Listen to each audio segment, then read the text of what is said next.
Welcome to Master the Game! Tonight we are playing Descent into Avernus! With our wonderful new player, Harold, who will be playing Razarak. I believe that is how I pronounce that. And we also have Razarak the Reaper. We also have a couple other wonderful players who are returning for some more wonderful Descent into Avernus. This is our third episode as Kobolds. We've been playing for a couple years, though, as previous characters. But all that you guys care about are the Kobolds. So with that, I'm going to go around, let everyone introduce themselves and their character, and then we'll get into it. Let's start with, to my left in Zoom, let's start with Nate. Oh, dang it. I was hoping to have a minute to read my character's background. Since it's been like 8 months, I don't really remember. But okay. My name is Nate. I run the YouTube channel WASD20, and I am here to play the wonderful Kobold sorcerer Dugo. And Dugo is fearless and curious, and that's about all I've gathered from my background so far. He had a southern accent, I believe, last time. He does have a little bit of a southern accent. Yes, and I believe he thought he was a rogue last time. The way he was trying to sneak around and attack things rather than spell against it. Right. Spells. Yeah. That might be a little bit of just Nate forgetting how to play anything other than a rogue. It also is true that he does have a bit of a death wish. Dugo does. Oh, that's right. Yeah. I love it. Excellent. Let's go down then over to Paula. I am Paula. Tonight I am playing Arkhan, who is a red kobold. Red is her favorite color. It's the color of fire. It is also the color of fire. She is a warlock. Her patron is a genie, because everybody who rubs a magic lamp is hoping for a pyromaniac kobold to appear and save the day. She is very skilled at running away and hiding behind other people and casting spells with her eyes closed because she doesn't want to look at the big bad evil guy. Nope. I love it. Next up is Randall. Hey everybody, I'm Randall Hampton. I'm the author and illustrator of the Little Gamemaster series of children's books. I am playing Tabisa, the stabby kobold rogue assassin. He's skittish, but he is very protective of his friends. So he will definitely go out of his way to make sure that his friends stay okay. I love it. And last time, or maybe it was 2 times ago, we had... So I'm going to tell you guys, so I was ruling that you would use athletics for jumps. If you guys want to use acrobatics, that is fine. Just add some pizzazz to it, and we'll use acrobatics in the future. Fantastic. So, I know you guys wanted to, and that would be way cooler than me saying, no, use athletics. So was that a Tabisa-related rule? Yes. That should be. Is that because of the chains? Yeah, well, it happened at the...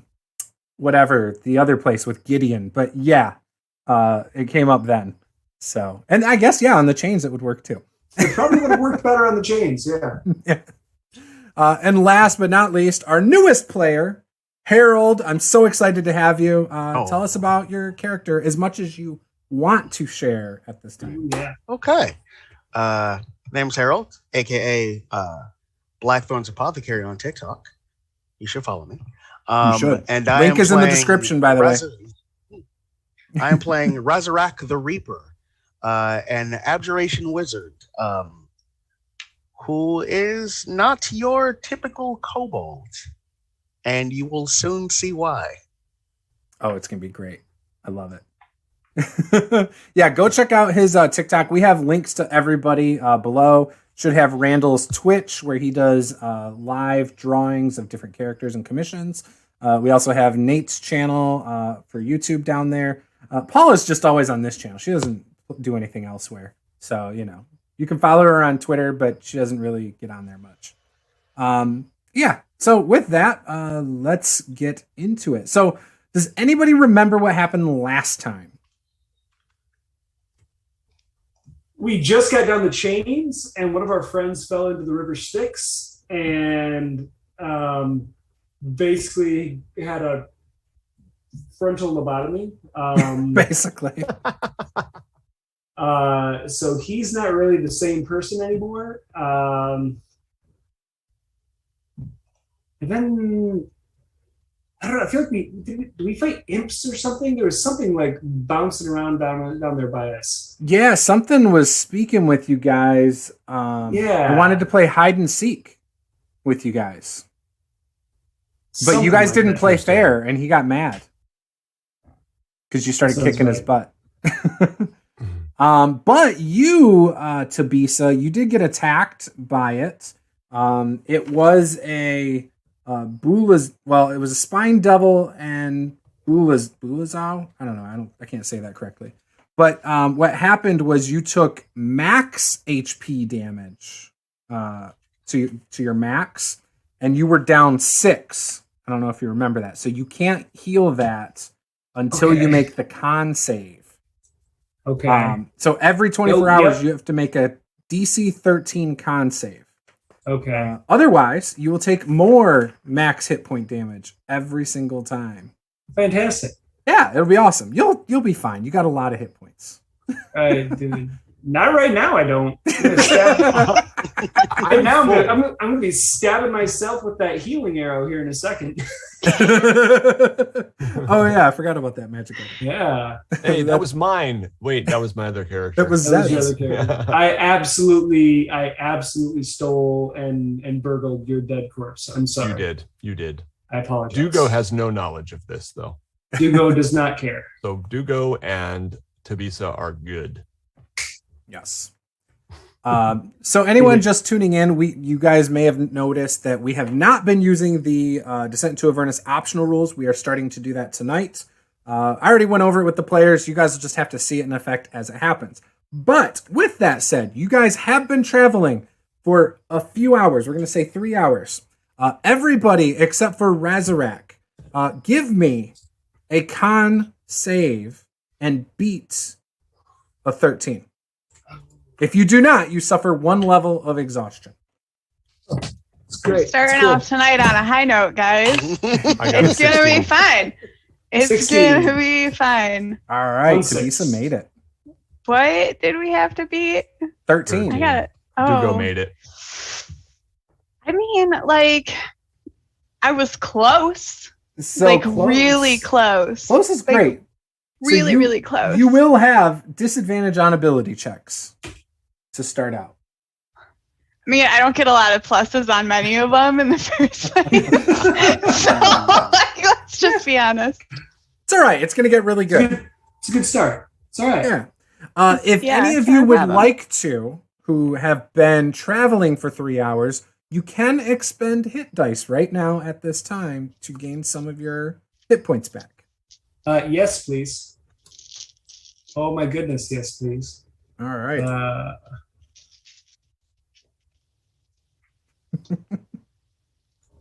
I actually happen to have all my hit points. There you go. Perfect. It really helps you sometimes just to run and hide. Okay. I would say so. True story. You should do it all the time. Okay. Okay. I'm good. I'm better. I should say I'm better. All right. And then Lulu's memories that she has told you guys about. I used to be able to shape change into a golden mammoth. In this form, I served as Zariel's war mount. Yeah, another one she's shared with you is Zariel's most loyal Hell Rider, Yale, took the sword and plunged it into a rock. I called on every ounce of goodness in my heart to raise a shield around it, a fortress against evil. To which Arkmir said, "Oh, that would be easy to get into because we're not evil."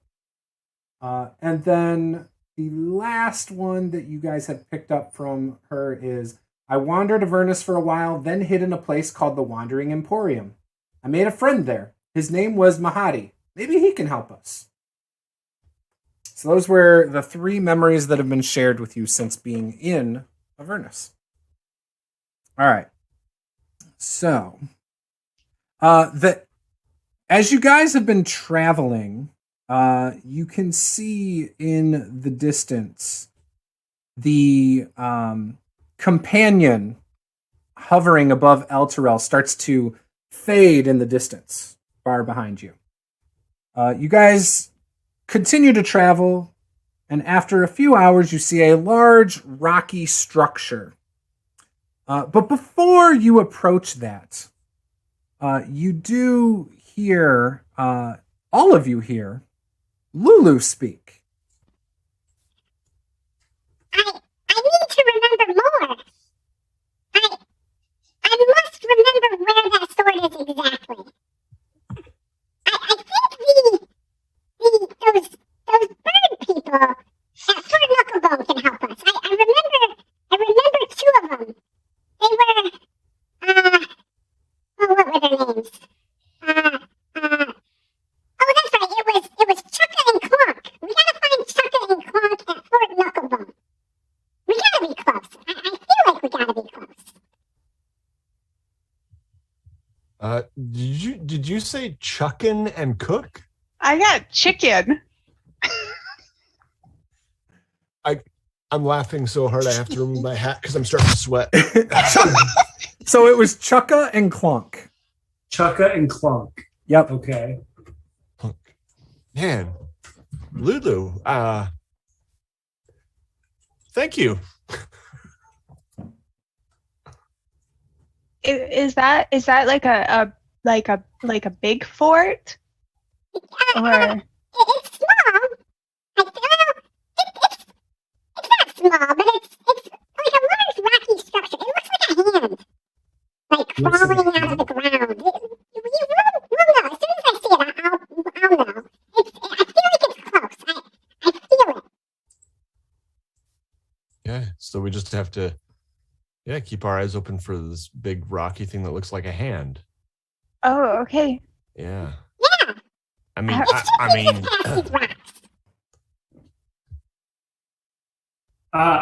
Tabisa just kind of looks around real quick and sees if he sees anything remotely looking like that. No. Well, actually, give me a perception check. Oh, that's not good at all. Oh.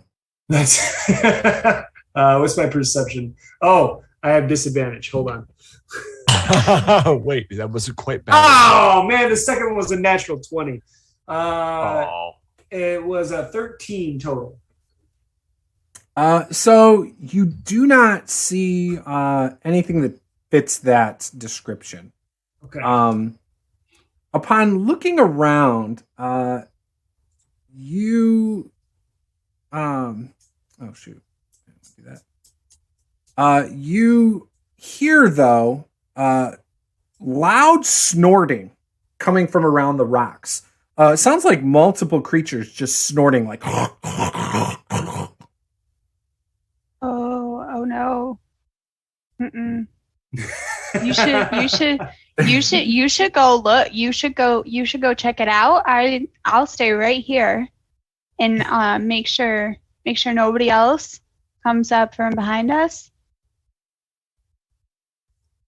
Oh, yes, I can. I can do this. Yes, I will do this for you, especially. So, Yay. is this where we are on Owlbear here? Yes, you're just on the one side of the rocks. Okay. Tabisa will try to stealth, and rather than actually touching the molten hot rocks, we'll try and sneak around and kind of take a peek and see what's over there. Okay.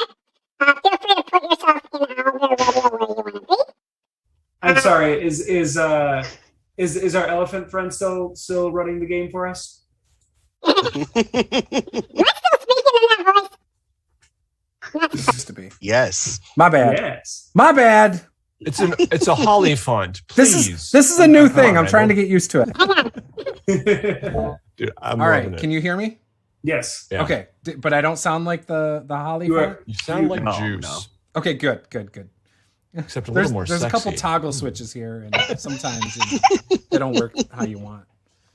I was trying to add some sound effects too, but it wasn't wanting to load up correctly.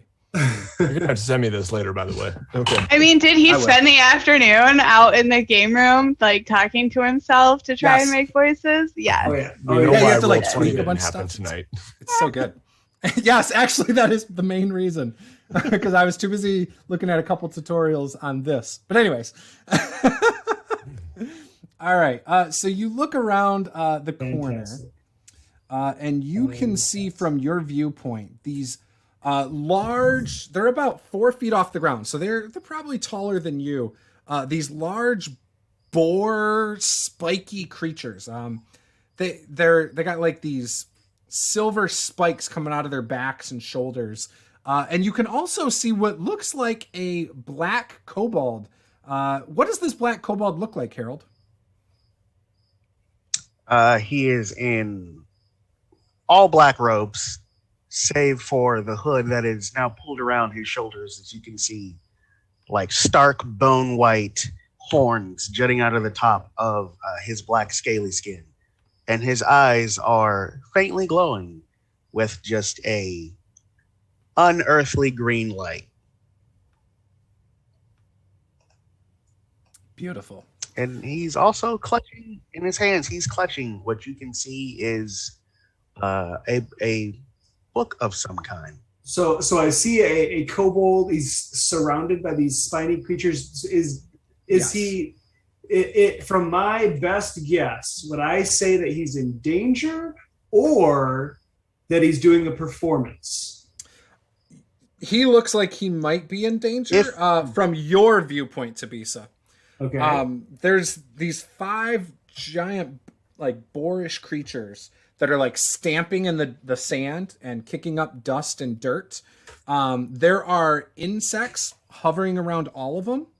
And they're all snorting at him as they kind of circle around him. Okay. How does Resurrect feel, though? For the one who can see Razarac, you can see that I'm like book in hand, hand up, kind of spinning in a circle, kind of like trying to figure out which one to face. He does not look terrified in the least bit. Okay.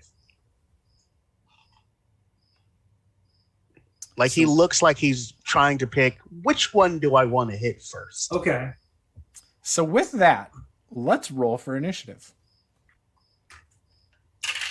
Yes. Time for me to roll. So bad. It's so bad. Do I get disadvantage on initiative too? Wow. No. Okay, I get advantage no. on initiative. I won't Yes! make you roll at disadvantage. Much better. Okay. All right. Okay. I mean, I don't think it Right. would have got worse. I went from a 6 to a 16. All right. That's good. 16 is better. That is a Yeah, you even beat our friend Dugo, who thinks he's a rogue. In fact, wow. Okay. So this is the order: Tabisa, Razarac, Dugo, me, and then Arkmir. And then I think Gary, Ufa's going to babysit Gary back there and just stay back with him. So as they're circling around Tabisa, what would you like to do? I'm right next to the rock. If I touch the rock, is it hot? It feels warm to the touch, but nothing dangerous. Like I'd be able to climb on it without taking damage? Yes. So these rocks, the lowest point, which is where you're at, they're probably about 15 feet up. Whereas the large one to the left is probably a bit higher. Over here, this rock right here. Okay. That one's probably about 35 feet up. Okay. I actually want to just kind of creep right up here stealthily as possible. And I want to actually hold my action until... Oh, by the way, guys, there is a pointer tool on the right. It almost looks like a comet. If you click it, you can like drag it. I think you guys can see that. Right? Oh, look at that. Hey. Yeah, so you can communicate locations to me. Okay. All right. So I can move my own character where I want to be though. But what I want to do is actually I want to hold my action until either one of these guys gets right up next to Razarak, excuse me. And like within 5 feet, because I got a feeling they're gonna attack him before they see us or anything. So I'm gonna wait for that, and then I'm gonna make a thrown attack. Okay, throwing 2 weapons or 1. I'm just gonna do 1. Okay, but I'm gonna hold that until he gets close enough to be distracted. Technically, well, actually, I have the assassinate. Yeah, nobody's acted yet. So I technically could do that. You know what? And do I want to jump right in this? Do you feel lucky, Punk? 10. Yeah. Gosh, how much movement I think do we you get? do 30 feel feet? lucky. Do I? Sure. 15, 20. I'll come right up behind this guy, and I'll just make 2 attacks on him then. Okay, sounds great. Oh, goody. That's terrible also. Beat a 13. I beat a 13. Okay. Okay, so 16 for the first hit. Okay. All right. So that's going to be 1d4. So that's a 3. So 7 plus a sneak attack right now. What am I at now? How many d6 is this? Oh, wait. 46. Okay. So 7 plus. Ooh, wow, that's actually pretty good. 15. So altogether, you got 22 points of damage for the first one. Okay. You slice open its back thigh, and you would think like a normal blood would come out, but this black oozy ichor comes out instead. Oh, good. Okay. And then the next one is, I gotta actually see if I hit. Yeah, I do. And that's gonna be 7 points of damage. All right. So you've cut into that thigh twice now. It's down to the bone. In fact, you're really close to severing that whole leg off at this point. As I come in, I start running and I slide down on my knees and I take the daggers and I just slice across that hind quarter and I scream, "We are here for you, brother!" And I just cut right into it. This demon boar turns its snout at you, and it's like towering over you, looking down at you face to face. And it lets out this snort that just, it reeks like the most vile stench of death you can think of. That sounds about right. Okay. And like just you can see all the flies that were flying around it just swarm to the cut and start feeding on its festering wound. Good. Yes. Razarak, it's your turn. All right. Well, looking around, seeing that I am surrounded, I'm going to flip through my book and mutter some arcane words in Draconic as kind of like my eyes start to glow green as kind of just this green light kind of falls over me for a brief moment as I cast mage armor on myself. Love it. And that's it. I'm going to study this new kobold that has just shown up. Not going to say anything, but I'm just going to watch him just to see what happens. All right. Meanwhile, Dugo and Arkhan just see me tear off, screaming and yelling. Awesome. Dugo, you saw your friend run around the rocks. You can hear the snorting still going on. In fact, for a moment after your friend disappeared, you heard a loud squeal, like almost like a pig, but much louder, had been wounded. Well, it certainly sounds like my friend up there has found some bacon. No wonder he's running so fast. Okay, so how high are these rocks? I'm sorry if you've already answered that. Yep. So the ones to the right are shorter. They're about 15 feet high. The largest to the left is about 35 feet high. Okay, so I'm just gonna go. I'm gonna run. Then I'm gonna dash. Okay. 1, 2, 3, 4, 5, 6. Hold on. What's the speed of a kobold, guys? It's 30. 30. Okay, so that was one move. Then we go. I actually. Ooh. Where was I? Right here ish. I think you're just one square above Arkhan. Okay. 1, 2, 3, 4, 5, 6. If you want to climb on the rocks, I'm wondering, yeah, if I can just kind of like use this. If you wanted to be on top right here, I'd say you could. Okay. Yeah. So and that would be all your movement from one move. Now you could see this one.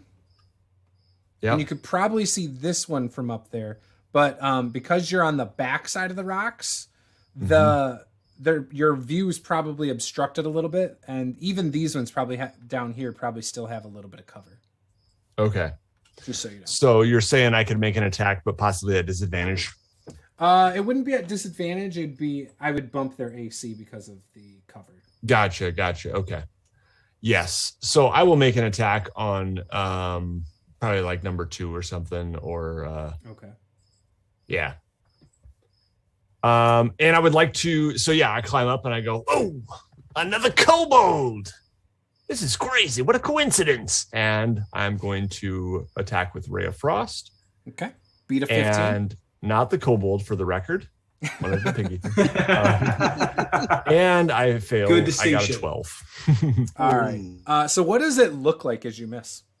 Yeah, so I just clamber up onto these rocks and go, oh my, and this. Do I have a wand or what? I don't even know here. I think last time we asked the same question, you never figured it out. No, I mean I'm a sorcerer, so it just bolts out from my hands, and it is, this just like kind of frosty spot hits the ground, and that's it. Awesome. All right. So the spot where you hit is right next to, it's right in between these two over here. And when it hits, both of these creatures look up at you, and they do make eye contact with you, Dugo, and start squealing. Now, this one is going to attack. It's going to attack Tabisa right back. It can try. Yeah, right. So I rolled a 15. That is a 23 of its tusks biting at you. Give me a con save. Oh, it's so... Damn. That's I rolled 12. low. That's a 12. 12? Okay, so you barely made it. So you can feel this tusk sink into you. And when it does, it's almost like it stings a little bit. Like there's something about it that deals extra damage. You're not exactly sure. But you take 4 piercing damage, and you're able to shrug off the other damage from it. Okay. Now, this one, seeing its friend attacked, runs back at you. It's also going to attack. However, because he got a running charge, he's trying to charge you also. Yeah. Okay. So that is going to be a whopping miss, I think. I rolled an 11. That's a miss. Okay. So he misses. Then this one is going to go after Razarak. He is not charging. He didn't have enough range to do so. That is a 27. Give me a con save. Oh no, that con save of that's a 12. So you barely made it. You will still take 6 piercing damage. You also feel this like sting as the teeth start to pull out of you. This one is going to... He's going to bypass you. You can take an attack of opportunity, Razarak, as he goes after Tabisa over here. Or I'll swing with a dagger. There you go. I crit, by the way, Tabisa. That is an 18. 18 to hit for... See you guys later. 7 points of slashing damage. All right. Yeah, you slice the side of him. It's cut at least into the fat, but not any deeper than that. So, Tabisa, I crit you. Did you make a con save? No, not yet. Okay, make the con save. 18. All right, so you make it, so don't have to worry about that extra damage, which I rolled max on, so that's good. So 6, 5, 11. You do take 14 points of piercing damage, though. And this guy is going to run up and charge Razorek. And that is going to be a 23 for 8 points of piercing damage. Give me a con save. That is 11. Okay, so you didn't make it. So you take 8 points of piercing damage, and you take 6 additional points of poison damage, and you are poisoned. So poison just means you have disadvantage on attack rolls and ability checks. Okay. But you won't take like damage every round from that.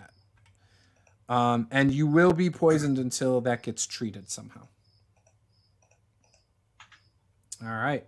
Really starting off tonight with a bang, aren't we? Yep. That was my turn. Arkhamir. Okay. Arkhamir basically watches everybody, run away from her. So she's gonna run up to. You could probably climb here if you wanted to climb, or you can try to run around. Okay. She kind of runs up to the rocks and she pauses for a second to take a deep breath before she musters up the courage to climb up to the top of these rocks. She kind of peers over the edge and she'll Eldridge Blast one of the pig things on Tabisa. Okay. Preferably They do have numbers maybe on them, so the one with the leg hanging down that seems like maybe it's already been injured. Okay. Number 1. Yep.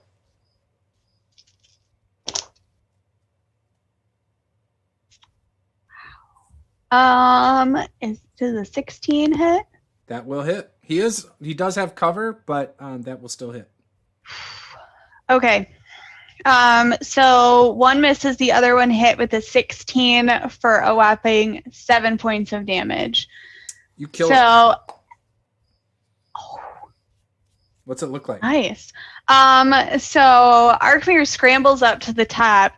She kind of takes a big breath as she looks over the edge at these giant pigs, and she closes her eyes and points her finger and opens her eyes and sees that it completely missed out of nowhere. So she musters up all her courage and her strength to keep her eyes open as she just pushes her hand forward, and this green crackling burst comes out of her hand and hits the pig right where Tabisa had already sliced him open, and it sends this jolt of energy up its body and it falls to the ground.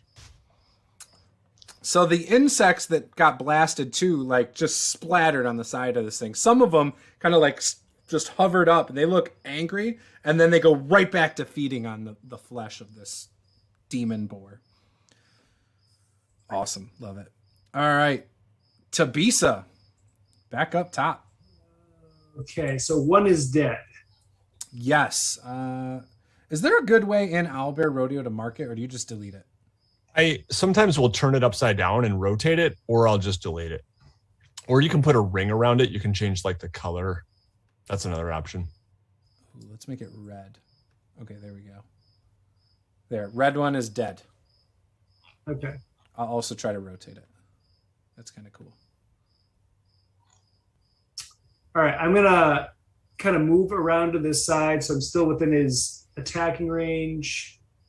Would that give 4 attack of opportunity on me? Yes, that would give 4 an attack of opportunity. All right.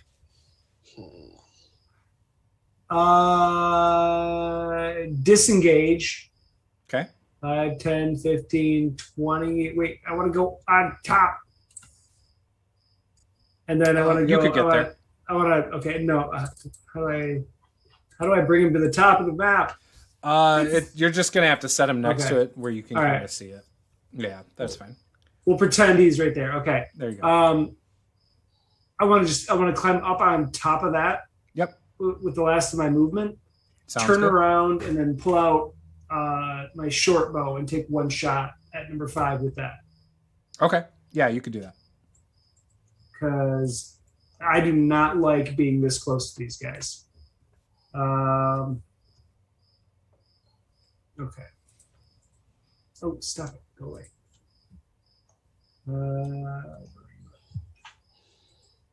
Actions. There we go. Okay. Plus. Oh, gosh. 11. That Damn. misses. Okay. Then I'm just going to keep chilling out right up here on this rock. All right. Razarak, you got 2 of them right next to you. All right, I'm going to go ahead and take an attack of opportunity from number 3 as I'm going to move right here. Beautiful. All right.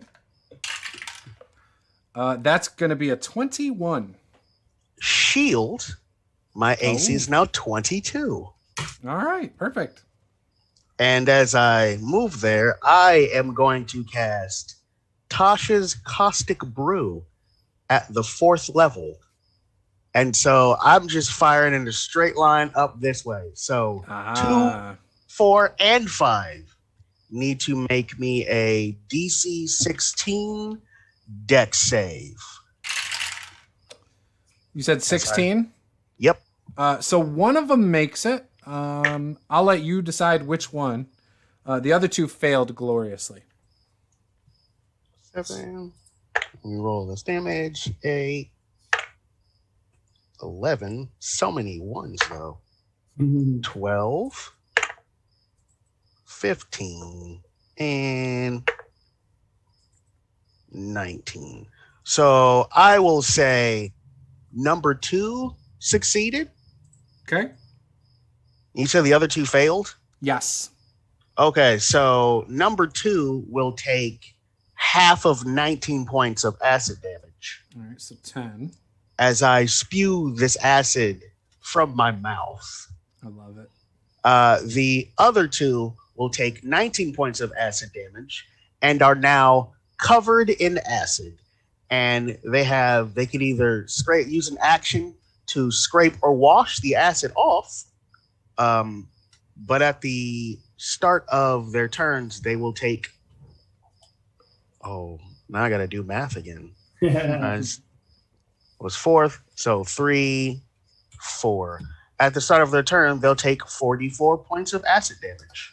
Oh, nice. As I am now concentrating on this spell. Okay.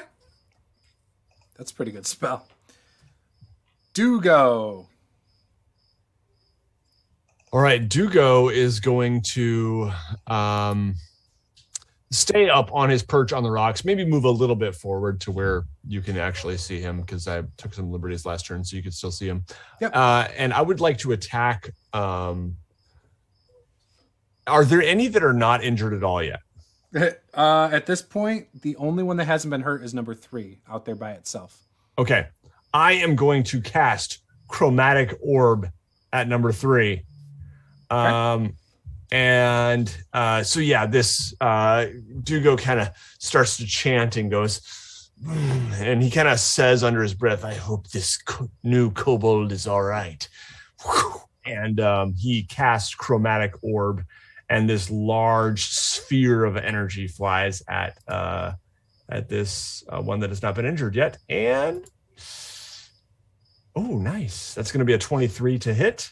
That will definitely hit. And that will be 22 damage. Oof. You blast him. What's the damage type? That's a good question. Let me see here. I think you get to choose. Oh, okay. Oh, yeah, you're right. So, yeah, we'll go with lightning damage. Okay. All right. So you guys see this orb hit him and lightning blast this thing. Its eyes kind of like get real big for a second, and then it like goes back to normal. He's still standing though.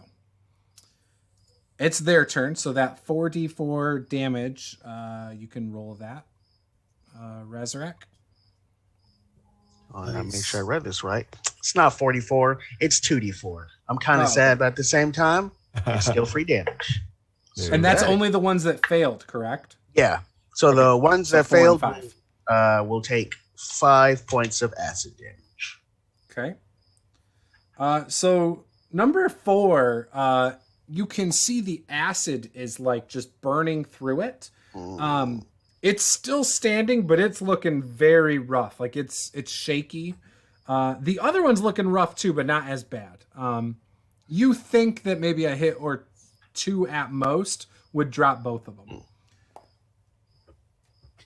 And it is their turn. So number 3, right? Or not number 3. Number 2 is going to bite at you, Razorek.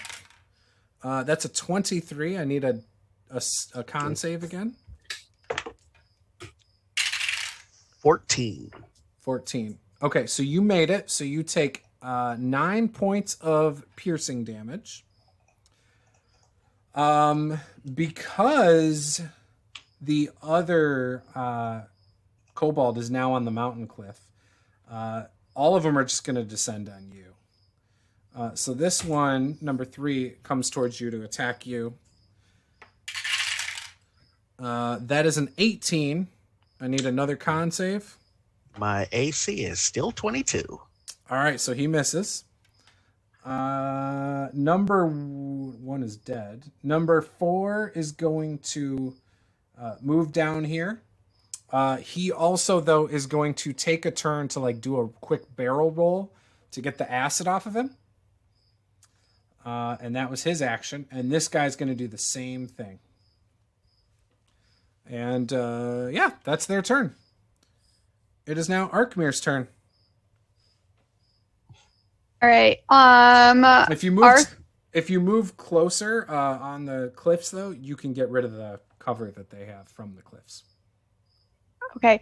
Arkmir is gonna move up by where Dugo is. Okay. And she's gonna say to Dugo, who's the guy down there?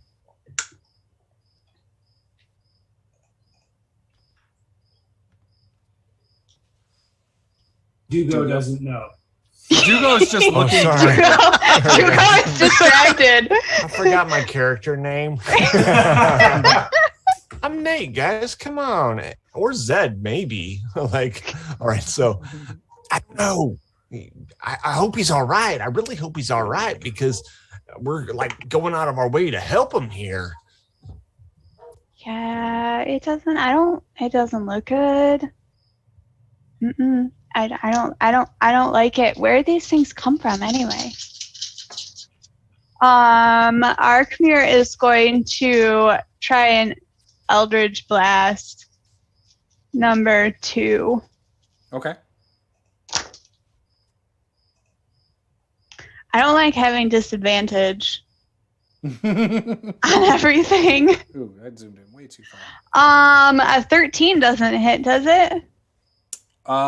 13 will hit, just barely. Oh, okay. All right. So one of them hit for a whopping 13 points of damage. All right. So they all look pretty rough. Number 4 looks the worst.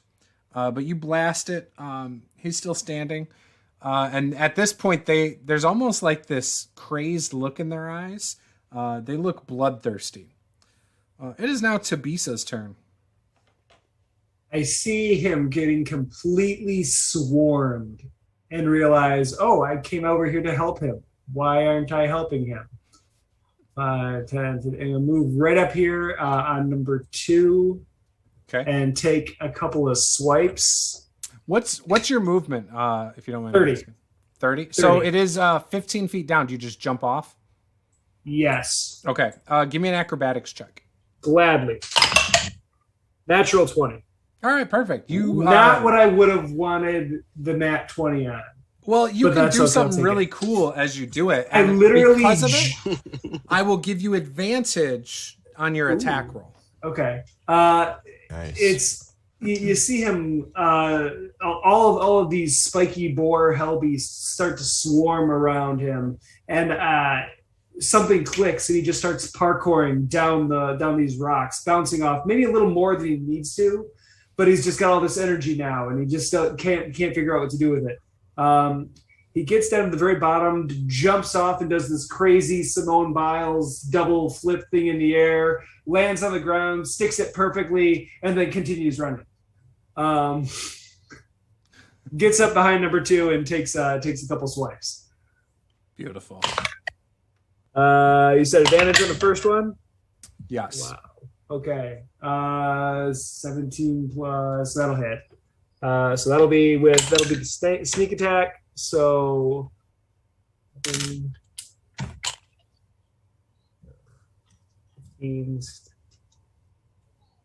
24 points of damage. Woo! Wow. Yeah, you killed it. Okay. And then I'm just going to kind of just go through him and then just keep going with the next dagger onto the next one and slice into number 5. Okay, I'll move you over. And that'll just be my second attack, which let's roll the actual attack first. 14 to hit for 6 points of damage. Number 5? Number 5. All right, so it's still standing, but it's in rough shape. All right, that's my turn. All right, Razarak, it is your turn. Well, seeing as I'm kind of injured, I can use a little pick-me-up. I'm going to attempt to reach out and grab number 3 as I cast Vampiric Touch. Okay. Since I'm poisoned, disadvantage. All right, the first one was a 14. And for a total of... Oh, so I rolled a 6 for a total of 14. All right, so you hit. So he takes... Ooh, he takes 5 points of necrotic damage. All right, so when you touch him, what's it look like on its skin? It's still alive. Oh, so I momentarily drop the book and kind of just grab both sides of its face and just breathe in as I literally breathe in its life essence. Oh, I love it. As I heal for half of 5, I get 2 points of hit points back. You can see all the veins in the face of this creature with black blood pumping through it as you absorb its essence. And it is Dugo's turn. Right. Dugo is going to... Dugo's going to stay up on his perch, and he is going to shoot a ray of frost at number 3. Okay. Extends his hands and... Where is it? Sorry. There we go. Oh, I'm glad I was a cantrip because I rolled a 9 to hit. All right. You miss. Okay. And let me just see here. Sorry. Yep. Dugo's just going to curse under his breath, and that is his turn. Okay. All right. Number 5 down here is going to attack Tabisa. And you can see there's a ferociousness that these things haven't had in any of their previous attacks. But he misses, so it doesn't matter. Number 4 is then going to attack Razarak. He also has this ferociousness. That's a 24 to hit. Yeah, 24. That will hit. All right, I need a con save. That is 18. Okay, so you made it. You will still take 12 points of piercing damage. And then number 3 is going to attack you as well. Bring it. All right. That is an 18 to hit. Shield. All right. Back up to 22. It won't work then. Which is a good thing for you, because that would have been like 14 points of damage plus if you failed. That would have been like 17. So it would have been rough. But it is now Arkmir's turn. All right. So she is going to continue to Eldridge Blast because she's extremely creative with her attacks. Number 5, right? Who is attacking Tabisa? Is that the one that's attacking Tabisa? I think so. All right. Yes.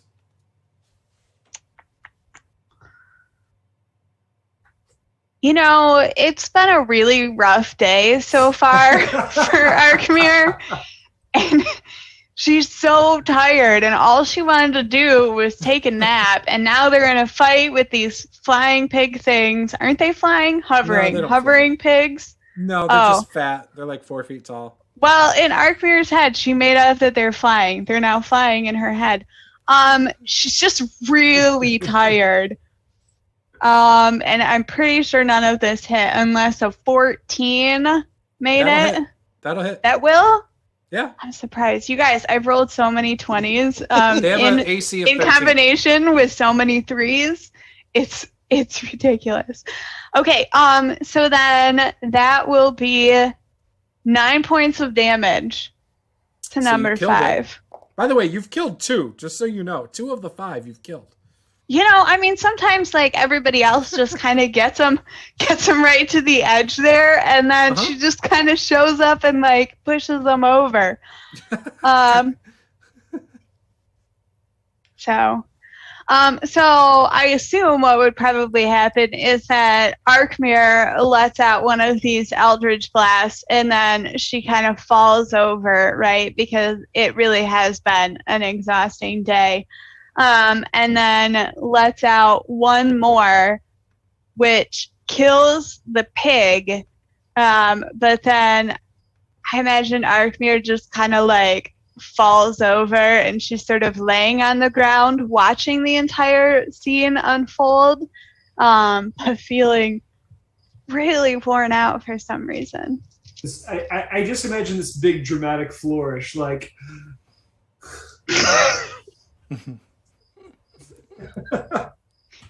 That seems accurate. Quite accurate.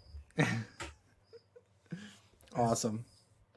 All right, Tabisa. So now you have these boars in front of you that are lying on their sides, dead. You don't even see Razorek, or because they're so tall. Like even laying on their side, they're taller than you. Okay. We're gonna come around the side here to number 4. And we're gonna, because I got someone else on the other side, I'm gonna make a couple more attacks on him. Yep. First one, oh gosh, that's not gonna hit. Okay. Second one will definitely hit. That's 24. All right. What's it look like as you kill it? It's one of those things where I kind of like jump and hop over the first one, land on the ground, tumble, and just kind of come up with the dagger and give it a good slice. Slice off some of that bacon. That spiny hell bacon. Delicious. Beautiful. Breakfast sausage. Let's do it. All right. Is that all you can do on your turn? That's my turn because I missed my first You still attack. have movement, I think, left. Move. Run away. Let's see, by 10. Got 20 feet. Go. So that's 15, 20, 25. I'll come back here and I'll hide behind this this piggy over here. I love it. All right, Razorek, give me a perception check real quick. All right.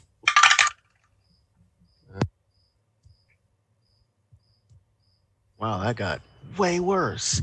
That would be a total of 8. So you can see something in the distance. If you look towards the rocks, maybe like 100, 200 yards away, like this. The sky's like an orange, right? It never changes. It always looks like a hazy orange. But you see in the sky this dark red blob. It looks like it's a very blurry thing. It's really far away. You can't tell if it's like one thing or lots of things. But you see something that seems to be heading towards you guys. But anyways, it is your turn, though. It's well over like 300 feet away. Gotcha. Okay, so 3 and 4 are still alive? Yes. I thought 4 was dead. Or, I'm sorry. Yeah. That one just died. Sorry, I got to well, flip it. In that case, Vampiric Touch at number 3 again. Because still hurting. All right. Disadvantage so much. I rolled a natural 20 and a 3 for a total of 11. Yeah, that missed. See, you're cursed too, man. It sucks. I love Isn't how that the new cool? guy is just like, and you find the new guy surrounded by bad guys. He's just getting wrecked. Welcome to You're Avernus. doing well, Raspberry. I reach out and missed. Oh, that's my turn. I'm gonna stay right here. Do go. Hold down the fort. Dugo would like to climb gingerly down, Okay. if possible. Yep. with that his would use movement. up your whole movement. Okay. So that I'm at least standing on the ground. Correct. And I will fire Ray of Frost at Okay. I Yeah, that can't spell's say what been number it working is, really but well that for you. guy. Yeah, the It last has. It has. The last one. one. 13. I breathed into it and it worked. See, it was a 15. Perfect. And that is going to be 9 cold damage as I extend my hand and this like frosty fizzle starts to it's so hot down here that it actually starts to get smaller as it hits, but does 9 damage. When it hits this creature, it starts to steam where it hits, and the creature falls over dead. Got him. And You there. Who are you? we are technically out of combat. Now, Tabisa, give me a perception check. Oh gosh, it's so terrible. That's the theme of the night. Disadvantage. It's even worse. Oh gosh. Oh, yes. That's 13 total. Okay, so you look off in the distance. You can see a little bit more than Razorek, especially since Okay. time has passed. This thing in the sky looks like a swarm of birds. Oh no. It's about 200 yards away, or about 200 feet away right now, coming your direction. Seeing this and knowing this, looking at the rocks, like, are there places where we would be able to like hide under and like in little crevices and stuff? Yeah, Potentially. it looks like there's like an overhang, like right here, Okay. right, that you could kind of get in there, and you could probably all fit like in that area. All right. If I'm you gonna wanted to. do my best, Boromir, with the ravens from Orthanc, and say, everyone get back over here, and just kind of like hide quickly, you new guy, come hide with us.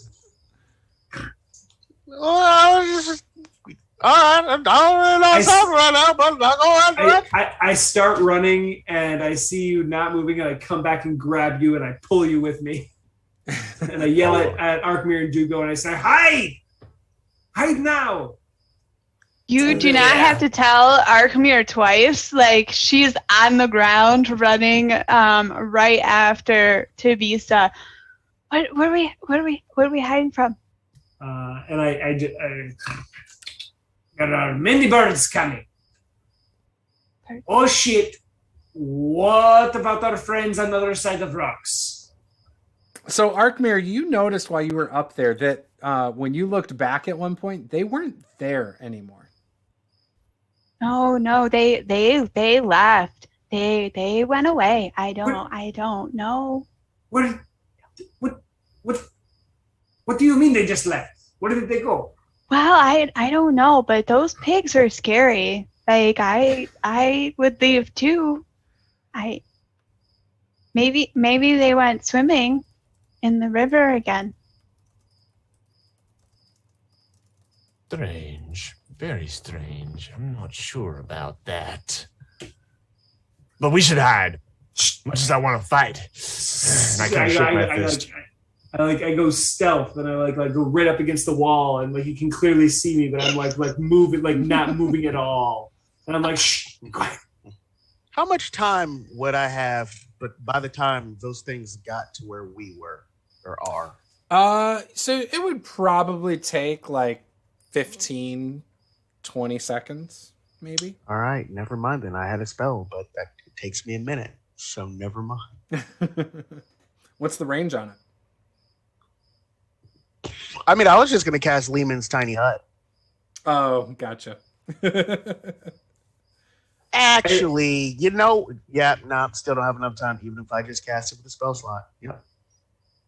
So as you guys are in this little like crevice, you're looking out and you can still see like the boars' bodies, and there's like a bunch of bugs like swarming over them.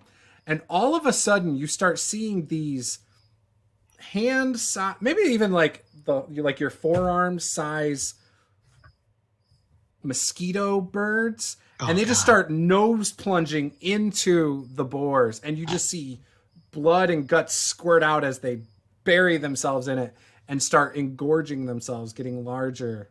And in a matter of seconds, you see probably hundreds trying to like battle each other to get in on what surface area they can find. It doesn't take long. It probably only takes 20, 30 seconds. And then you can see they must have gotten all the juice out of them because they fly off. And as they fly off, you see these boars that are they look like they've shriveled like a little bit, almost like raisin textured on the outside, with blood and everything just all over the place. They've Bacon. gotten all the juice.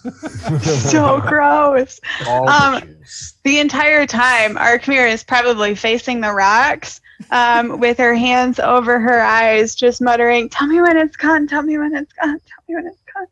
I watched the whole thing. I imagine Razorek probably said that out loud too.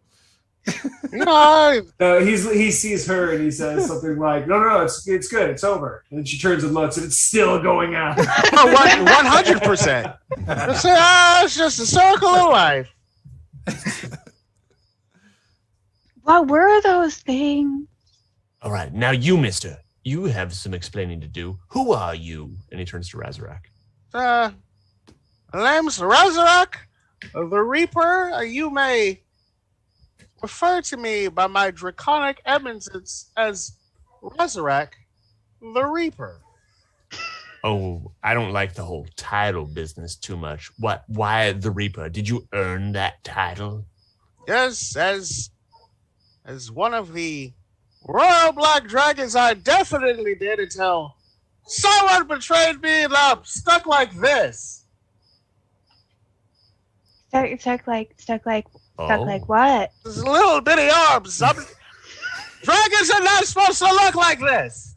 You serve us. I am. What's wrong with our arms? This is little baby draconic arms. I don't even have wigs anymore. Dugo turns to Tabitha and says, "He's delusional." He's got some problems. Yeah, I do have problems. It's called I was a dragon, and then I woke up, and now I'm a kobold. Tabitha kind of steps forward and says, Mr. the Reaper, yes, you are traveling through this terrible hellscape. Yeah. We must find building the shape of a fist. Have you seen one? Have I seen one? Roll an intelligence check. Let's see. Let's see if you know. I would say I'm good at these, but I'm currently poisoned right now. Bad at everything. I have a 3. That's a total of 7. Yeah, I probably did, but the poison's muddled my brain right now. Yeah, you just think like all the rocks might kind of look like a fist if you look at it right. It's kind of like when looking at the clouds. Sometimes you can make it look like a fist if you want to. You turn around and look at the boulder we're hiding under. It looks kind of like a fist. So what's that one? Is Razarak a black kobold? He is. Okay, yeah. Then Dugo, as a fellow black kobold, would say, your color looks a little bit off. Are you feeling all right? Well, this boar thing has kind of bit me, and the wound it doesn't smell too fresh. I just hold up my arm. You can see it's festering. Yeah. Oh, we might need to find some healing. Let's go to the local cleric down here in hell. Never mind. Let's get going. Ooh! I've got a bottle. I've got a potion. I don't know if it works for that. Maybe we just pour it on it. What color is the potion? Great question. Red, maybe. If it's a healing potion, it's a healing potion. I'll drink it regardless. it's a miscellaneous unlabeled potion. Please drink this. I do have a couple healing potions. A healing potion would be kind of nice right now. Might work. A nap might be fantastic. Nap sounds real good. These rocks look mighty comfortable. When you guys do, if you guys step back out, you notice right away you can feel like sand and hot air just smacking your face. It's very unpleasant. And within the little bits of sand hitting your face from the wind, you can occasionally feel bugs bouncing off of you as well. And you can hear them buzzing while you're out there walking around. But inside this little cubby, it doesn't seem to be happening. It's like if you want to take an hour or so to just catch your bearings, I have a spell for that. Yes, the catch your bearings spell. I like it. Let's I'm up for a rest. I'll eat my fantasy hell granola bar while you all chill. I will spend 11 minutes ritually casting Lumen's tiny hut. Beautiful. Yeah, nothing seems to happen in that time. And you do get Leoman's tiny hut going. While that's happening, you guys hear Lulu say, yeah, a rest would be great. Did you guys see where Gary and Ufa went? I don't seem to know where they went. I had my eyes on them, and then I lost them. I was looking for them. Otherwise, I would have helped you guys, with those things. Ugh, that's disgusting what happened to them. Are you guys traveling with a elephant? It just kind of follows along. Razarak, Reap. I'll call you Reap if that's all right. Reap, meet Lulu.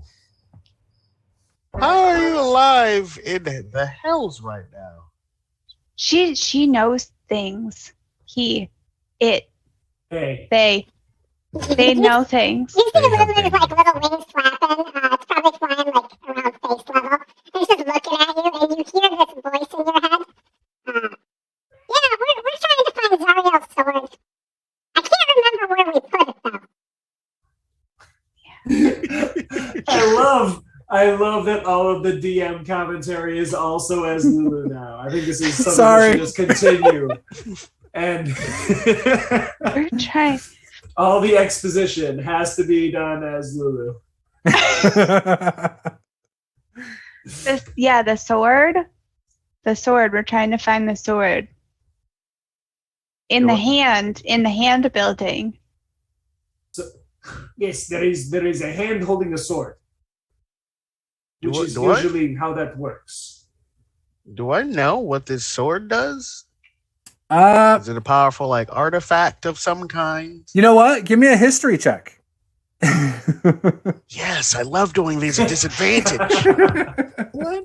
Do go do a history check and tell you. 5. That's a total of 9. It's one more than last.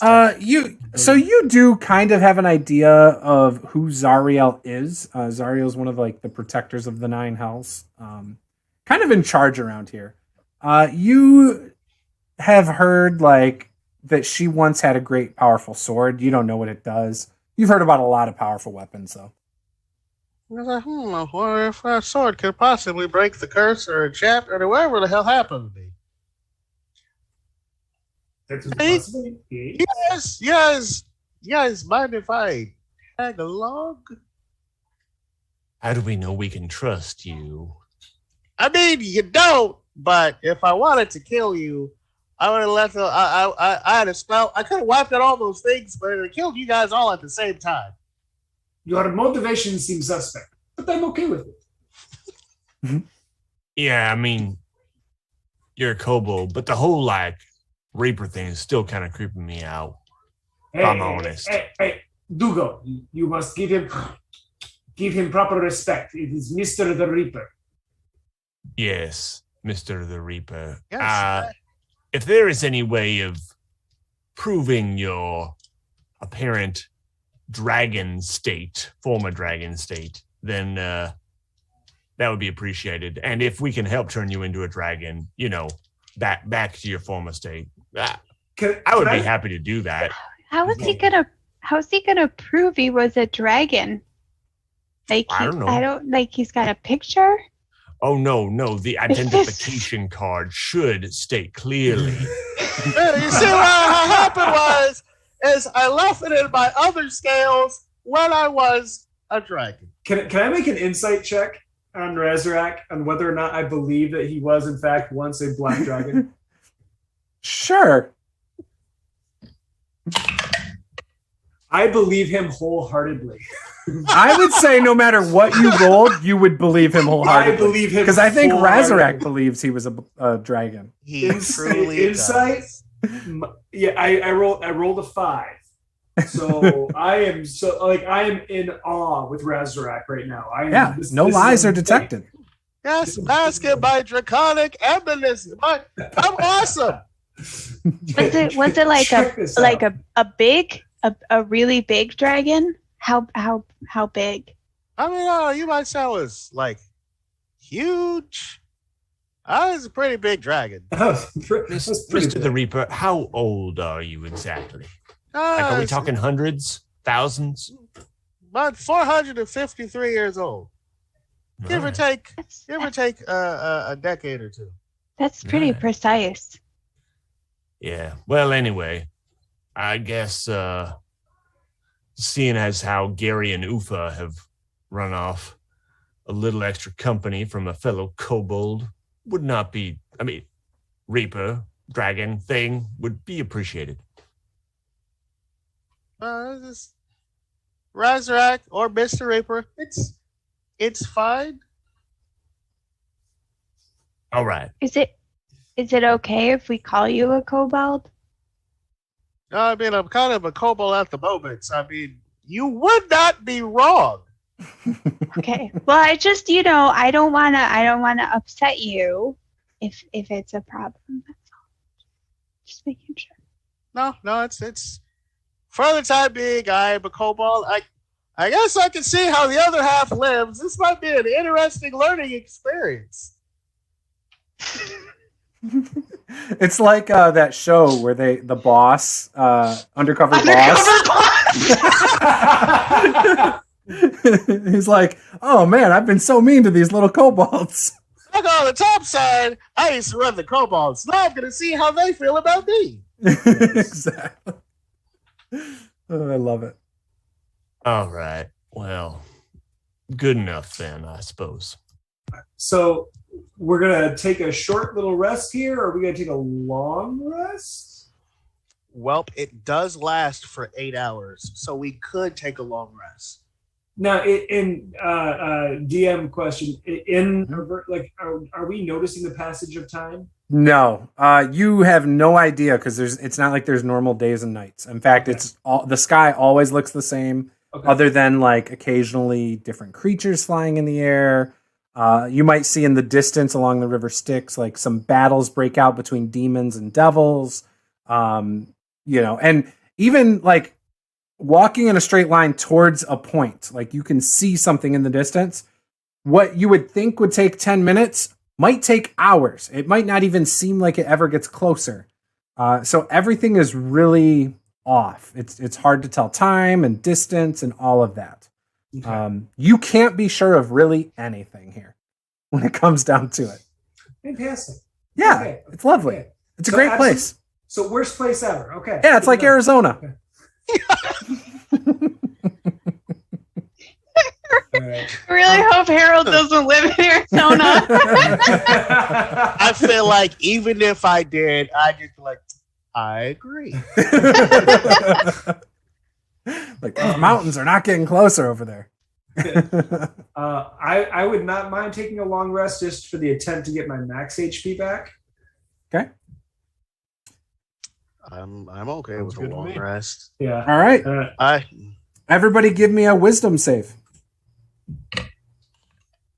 We shouldn't have done nice. 18. All right. I don't have to do that at disadvantage, do I? No. Just make a straight wisdom save. Okay. That's a sweet, 16. Sweet natural 1. Oh. So anyone who got less than a 10, your alignment is now lawful evil. That's 100% fine for me. Just totally switch that from chaotic neutral to lawful evil. Sure. I don't even know what is that in description? Yeah, I think so. Yeah. Chaotic neutral to lawful evil. Yep. Me too. Oh, I'm already lawful evil. Okay, cool. Oh, great. So the whole party's lawful evil except me. Perfect. It's fine. It's fine. It's fine. It's good. Don't worry. Yeah. Awesome. Is now different. Your long rest seems to go just fine. You do see a few more of those swarms of sturges fly by, but nothing else happens. So you can click the long rest button, even if, like, really, when you have Lehman's Tiny Hut, you get an automatic long rest unless something dispels magic, pretty much. So it's an automatic long rest button, basically. And do I now recover? You do not lose exhaustion because you did not sleep in a comfy bed or anything like that, though.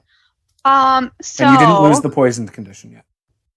So if we're in Leoman's tiny hut, though, I can sleep in a comfy bed because I can pull out this beautiful ornate bottle and disappear into my bottle, which is full of cushions and couches and beds, and I am going to sleep in my bottle instead. Okay. You can remove 1 level of exhaustion then. I feel like you just made the case for the patron right there. I think so. In Avernus, that sounds great, doesn't it? Basically, you can go home. It's actually pretty fancy in there, and all the decor, red. Very tastefully done. Do I re-roll a con save? No, for exhaustion? No, for my reduced max HP. No, because that's for 24 hours. Okay. And so it was not 24 hours. It was only about 11 hours ago at this point. Okay. So it's still down 6. Okay. Yes. Okay. Okay, cool. Good enough. So yeah, just remember we're at about 11, I'll say 12 hours at this point. Okay. with that, though, let's take a 5-minute break, and then we'll come back for the remaining journey. Hopefully the remaining journey. We'll be right back.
Yeah.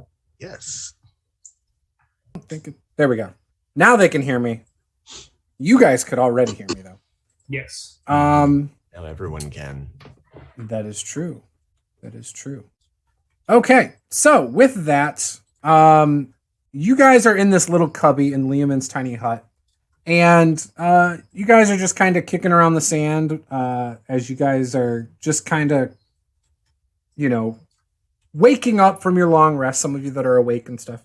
Tabisa, you probably in your boredom, you kind of kick a foot of sand, and when you do, you hear this jingle of a bell. And when you look down, there is... where is it? An iron bell, 8 inches tall and 5 inches in diameter, etched with infernal symbols. Like just chilling on the floor? Yeah, you kicked it. It was under the sand, apparently.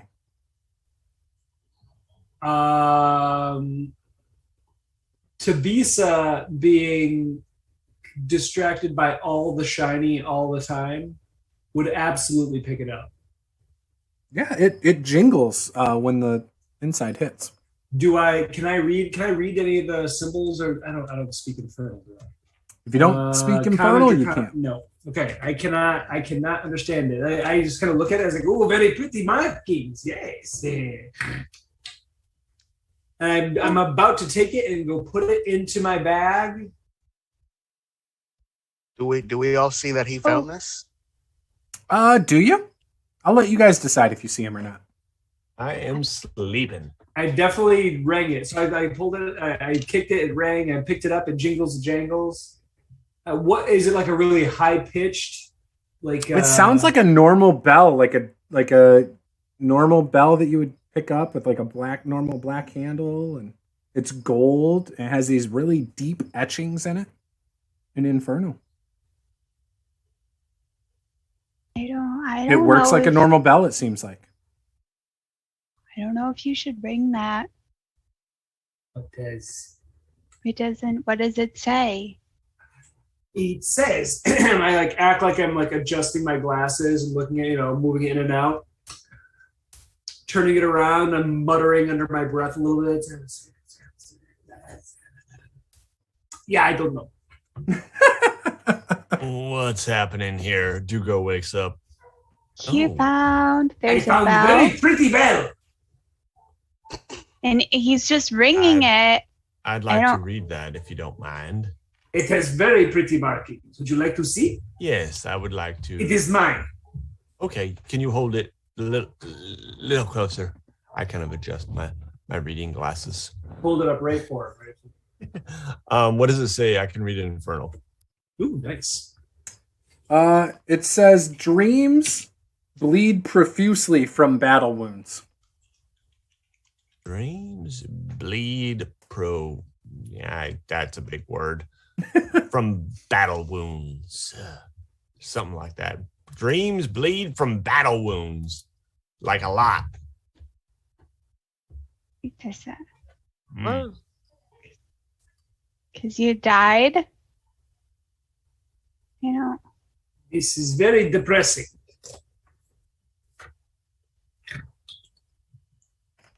Well, I mean, we could take it with us. It might come in handy. Maybe it's the key to something, like we can ring it to open a door, or who knows? All I can think about is we're going to get into a big battle with something, and somebody's going to whip out the bell and start ringing it as hard as they can. Absolutely. Tabisa, cut them so the dreams come out.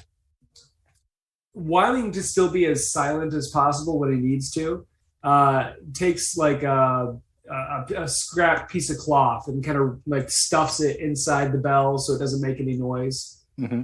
And then just kind of wraps it around it and then sticks it in his pack. Okay.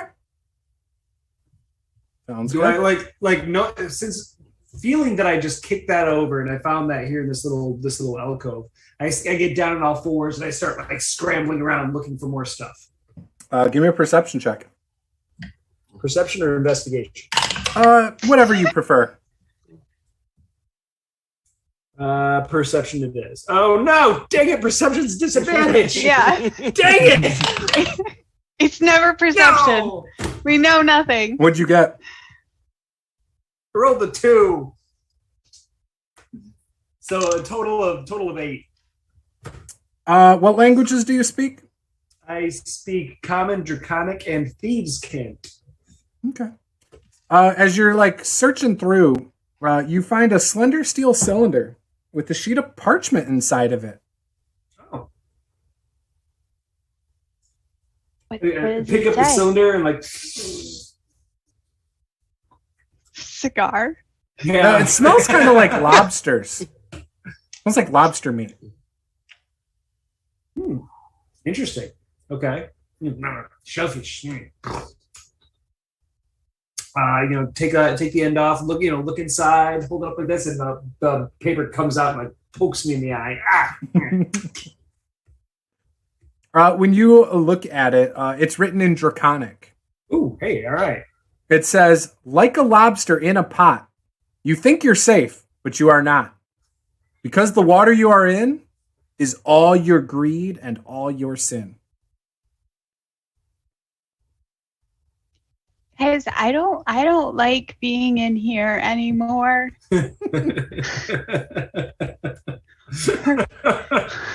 You know, I was just kind of thinking the same thing. I kind of want my mother, perhaps. You know, what kind of building is this, the Reaper? I don't. Who's kicking sand all over my spell book? Well, you put. We're in this place, and now there's the weird note and the bell. Well, seeing as how my 8 hours is up, the dome would have dissipated, which is why we're all just sleeping in sand.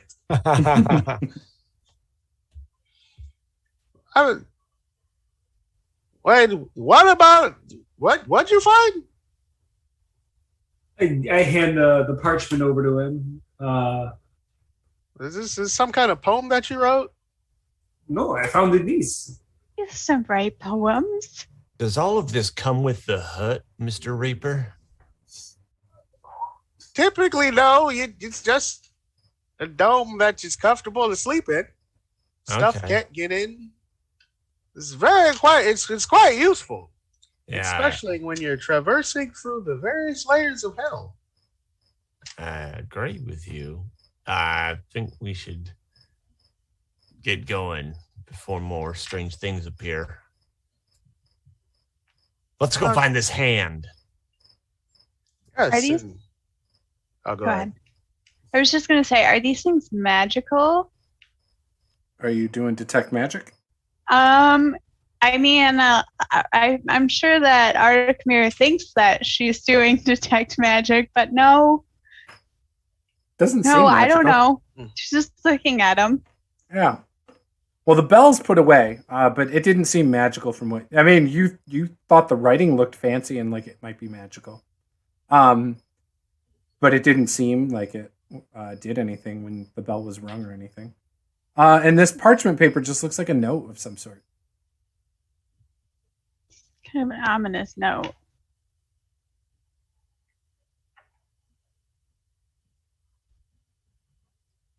When we put the weight, you just take it and just kind of Yes. crumple it up, stuff it in the pocket. We go. We find sword. Lulu starts nudging you guys. Lulu, what is it? We need to go. We can't wait around here all day. You guys have already slept. Time is of the essence. Well, that's what I just said. Let's go find this hand, his sword thing or something. The sickening glowing creature is correct. We should start moving. I think it's that way. You see the trunk points. In the direction... that way! Well then, Dugo starts walking that way. Yes. Lead us to my prize. I mean, our prize. Yeah, no, I heard that. I heard that. And All as right. we're walking, I would like to cast mage armor on myself. Yes, you are able to do that. Oh, that's a really good idea. When he starts to do that, Arkhan also remembers that she too has mage armor, and she too should probably also cast it on herself. Thank you, Mr. the Reaper. Do you make yours look exactly like his? Probably, because he seems like, okay, guys, he was a dragon, okay? Like, he knows what he's doing. Is Razarak in the front? You know what? He is. Razarak feels he knows what he's doing. He's in the front. He thinks he's in charge. Lulu will come fly right next to you and just continuously, like, every now and then point and tell you guys she thinks it's that way, and it keeps you guys on the straight path. She's keeping you guys going, but it's always in your head. You never actually hear her say anything. It's the voice is in your head when you hear it.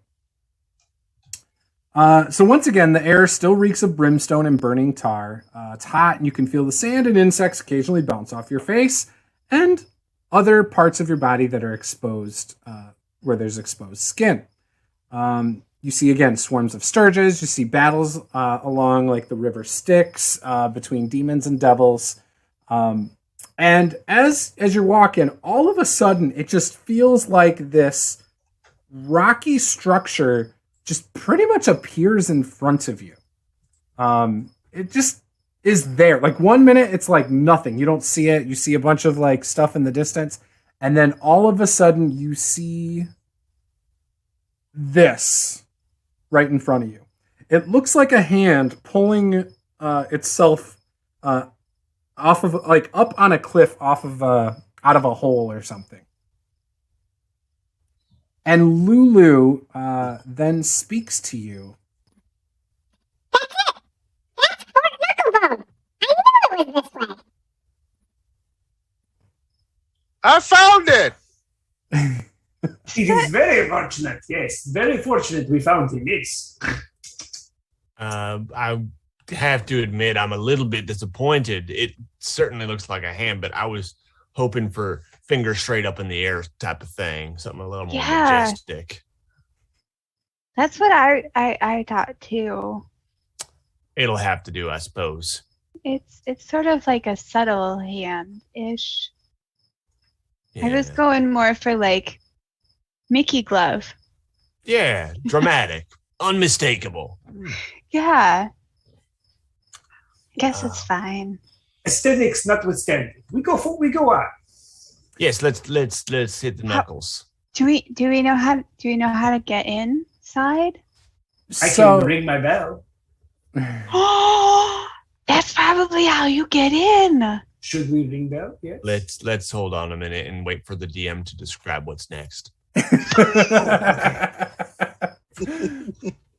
A fortified compound sits atop a low plateau that rises out of a crater-pocked landscape. At the center of the compound, I'm not talking in Lulu voice, am I? No. Okay, good. No. At the center of the compound is a hill of rust-colored stone that resembles a hand clawing out of the ground, with gaps between the fingers. A jagged wall made of rock, bones, and metal debris surrounds this hand-shaped hill. Other highlights visible from this distance include a gatehouse, atop which stands a half dozen small figures on watch. So you see on this gatehouse, you can see like these red like caps, and they're like really short, like barely looking over the wall. You can see like their eyes, and the wall doesn't look to be very tall. It looks like a couple feet, like maybe 2 or 3 feet.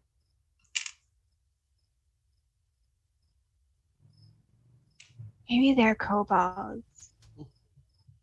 Because they're little. Do you wear a hat? No, but maybe, I don't know.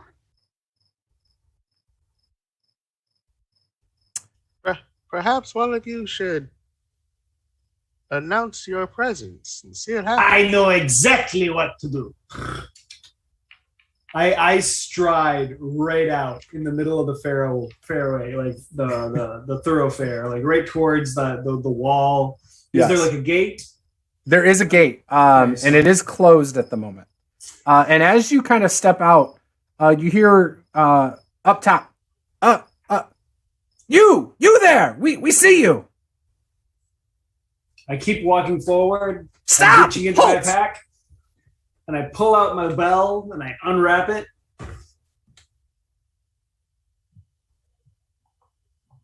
You start ringing it. Ring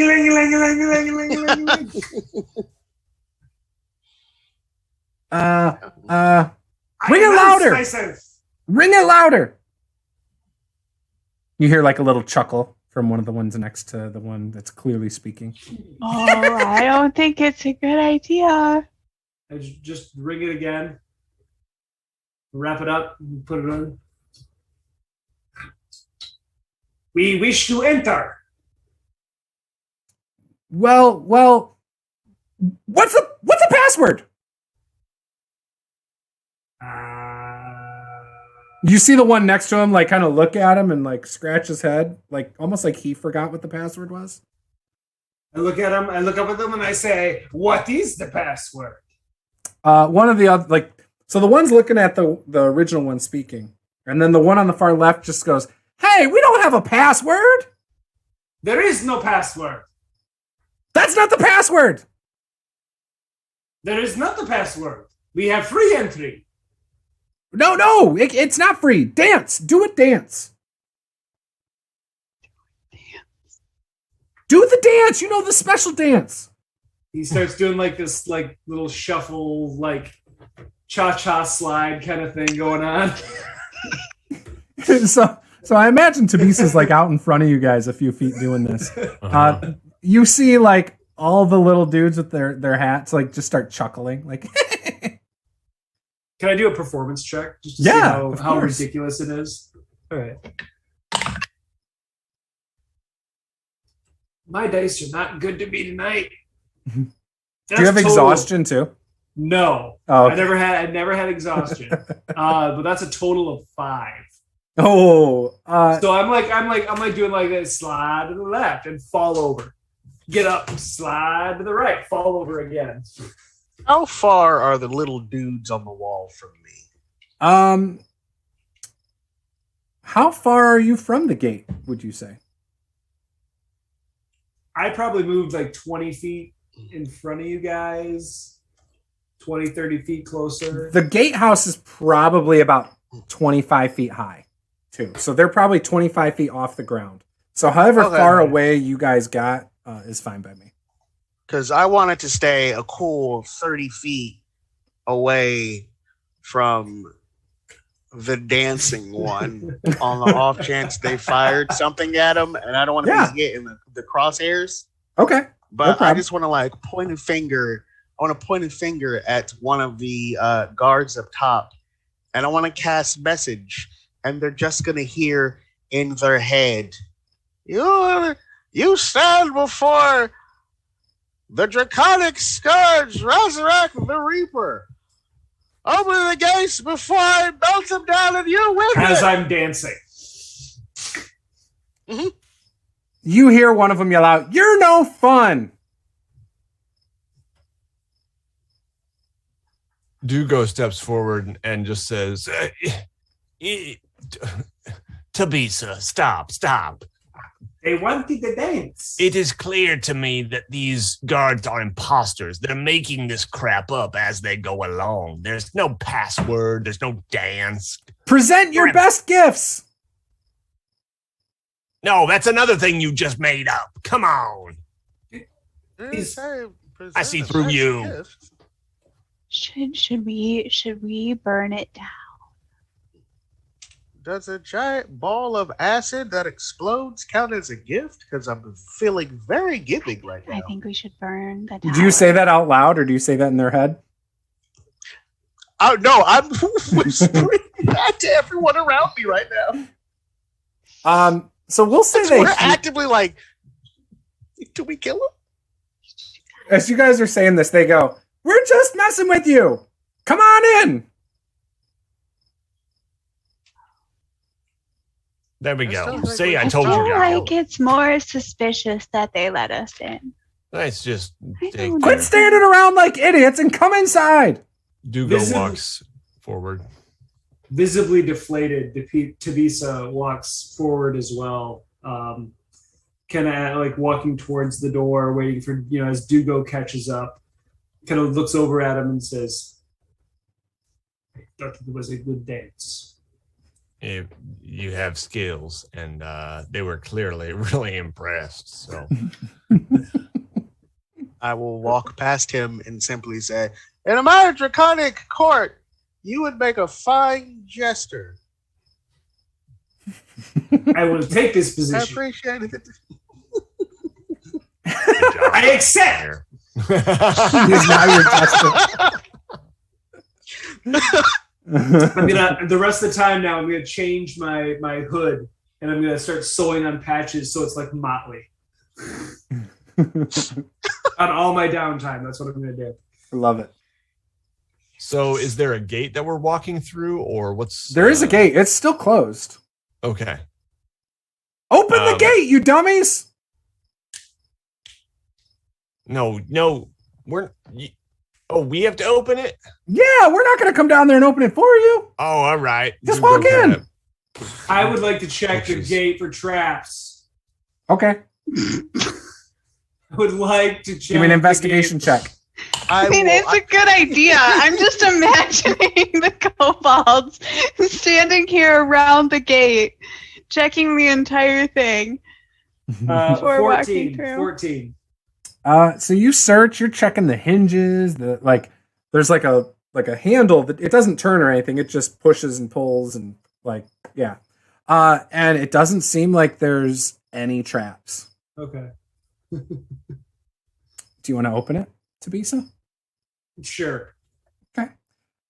When you open it, the area enclosed by the rampart is littered with trash and mechanical parts, some put together in a way that resembles a vehicle. Ramshackle structures built from the same junk as the outer wall provide shelter. A platoon of small fey creatures mills about, all looking like feral gnomes. Several of them sport tall red caps, some of which drip with vile ichor. A pair of Kenku examine one of the strange vehicles, chattering to each other in high-pitched squawks. These Kenku carry an assortment of strange tools. When they see you, they turn and stare in wonder. Cock my head in response. So we're just kind of at the same time, just going in different directions. Looking at each other.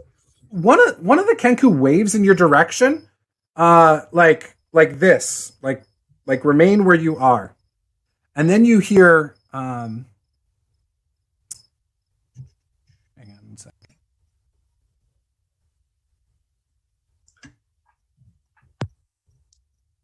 What a deal! Patience is a virtue. Can't keep the boss waiting.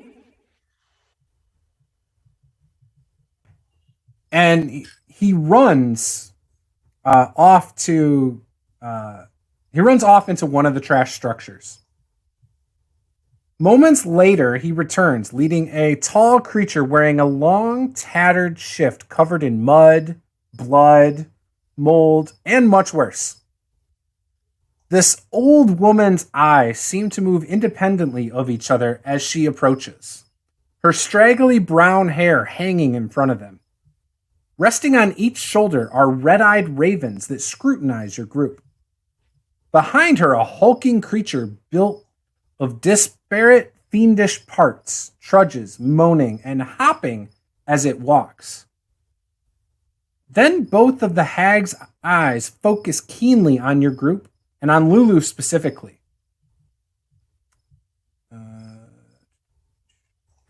Oh, no. My goodness! Where did you find such a treasure? She talking about Lulu? She croaks spittle dribbling from her mouth. They're all walking towards you guys, but not in a threatening manner. What you see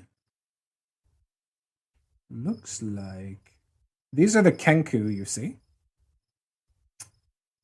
And you also see that woman with the ravens and that creature next to her. That was far worse than what I imagined. That was way worse. That's pretty gnarly. Do I know what that creature is? Give me a Arcana check.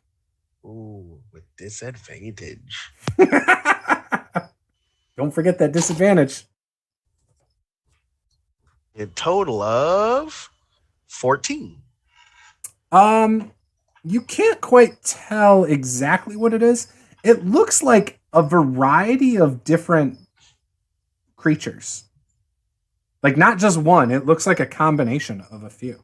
I mean, it looks like it has a giant worm coming out of its mouth. Like it does, doesn't it? With every step that he makes towards you guys, you just hear "Urgh, urgh, urgh." I feel like Arkmir is like sort of like shaking a little bit, probably like partially behind, I don't know, Dugo's cloak or something like that, just trying to almost hide from this thing as it gets closer and closer. I'm just gonna stand up really tall and puff my chest out. Hey, this is a very nice Frankenfiend you got there. Hi.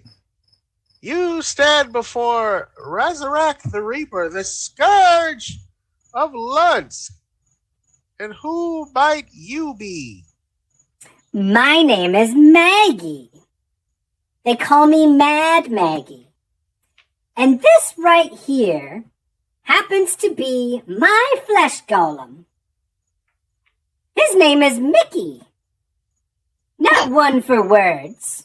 I gotta say, for where we are, you two have like unusually normal names. What? Yeah, we're in hell. I think your name would be like Grunhilda the Disgusting. I don't know, Maggie. No disrespect, just saying, it's a fairly noble name.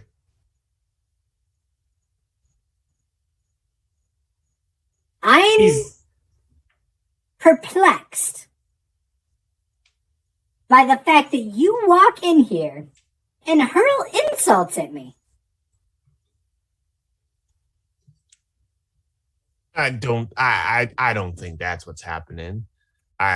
It's just we're new here. You see, real new.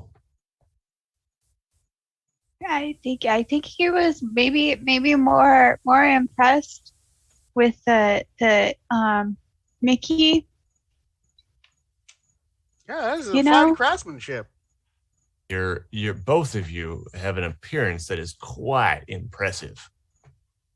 Well, that's more like it. I like you. What is your name? Oh, my name is Dugo, and these are my friends Arkmir, Tabisa, and Razarak. Descent the Reaper. Those aren't very impressive names either. I mean, I didn't really pick it, but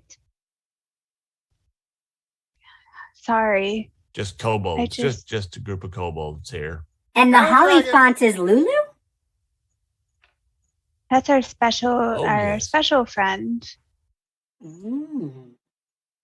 Well then, that's who I've been hoping to see. Why? Do you know Lulu? I do not personally know Lulu, but Chukka and Clunk have met Lulu before. What's she Chukka? mentioned Chukka And she gestures to the two Kenku with her, and They kind of step forward. We are Chucker and Clark, both of us. Oh, Lulu, look who it is. Yes, I remember them. They might be able to help us. Or maybe she can help us, but I don't know about her. You guys hear this in your heads, by the way. Yes, you brought Lulu here.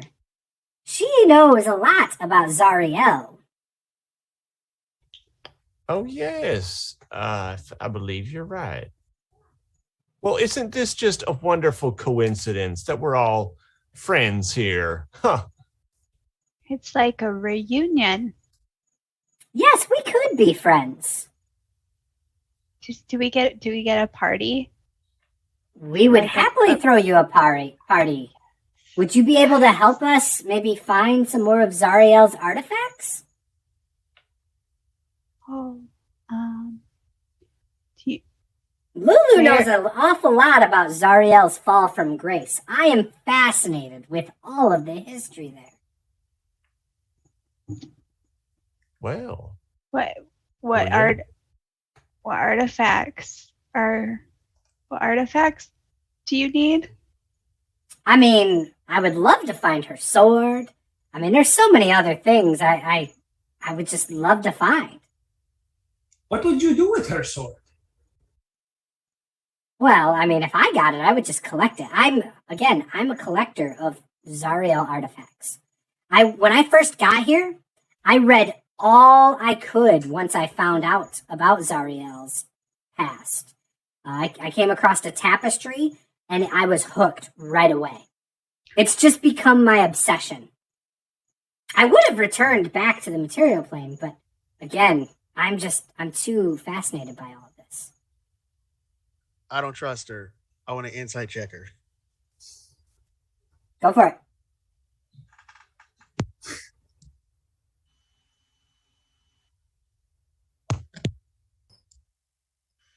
Rolling at disadvantage is fun.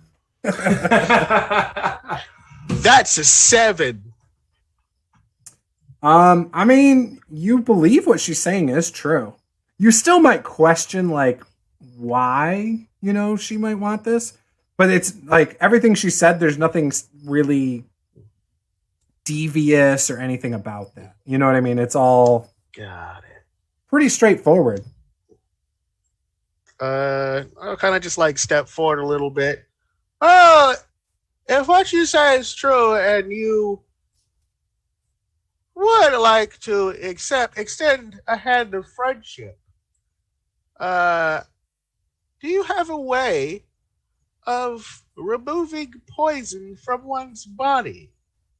Oh, of course. I would happily help you in exchange for some help with my endeavors.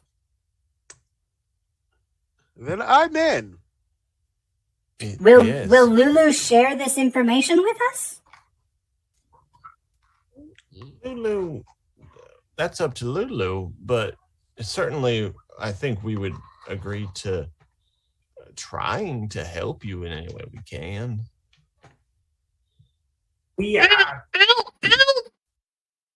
if you guys think it's best, I could definitely share what I know. I mean, but I've forgotten most of my memories. Well, that's okay, dear. I know a ritual that can give you all of your memories back and share them with all of us here. What do you say? What kind of ritual? Yes. Is that? Like, what do you have to do? Well, we would sit down and I would, obviously draw out the circle. You guys would all sit around the circle. It takes about 10 minutes. It doesn't take too long. You would close your eyes and I would then recite the ritual. And then we would get to see her memories. And she'll have all of her memories back. Do I know what ritual this is? Give me an Arcana check. I love rolling.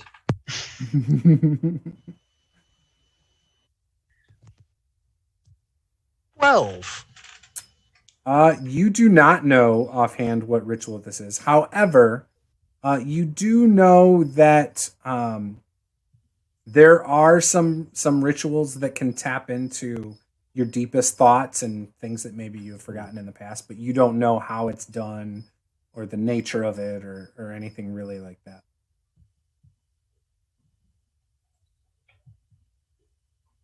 How about before we sit down for this ritual, if you could help me with my little poison problem, that would be fantastic. Well, I could probably have one of my little servants around here help you with that.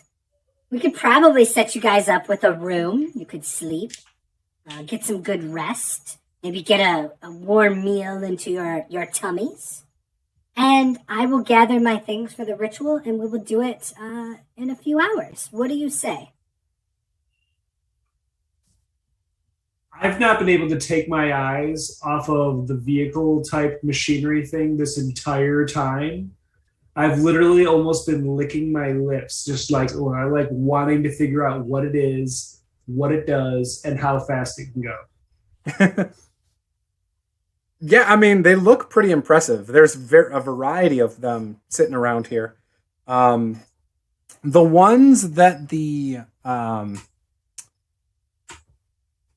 Kenku were looking at. Where is it? I can't share an image of it with you right now. But the one that they were looking at has, on one side, it looks like 3 spiky wheels. It almost looks like a saw blade. A large one, medium-sized one, and then a smaller one. On the front, it looks like it has this maw, like these teeth. And on the back, it looks like it has like a wrecking ball, like hanging off the back, a few feet off the ground. It's pretty brutal. It's a death bot. I love it. Yeah. If you guys are interested, it's called a demon grinder. It's 12,000 pounds, to give you an idea of how big it is, and it holds up to 8 creatures. Okay. And the cargo capacity is 1 ton. This is going to be fun later. Could be. This could be a lot of fun. Oh boy. Just looking it over and kind of taking that all in, Tabisa doesn't even hear Lulu talking, and he's like, yes, this sounds good. Let's go ahead with this. Yes. And then he starts walking right towards it. You! And she points at you, Tabisa. You have interest in these infernal vehicles?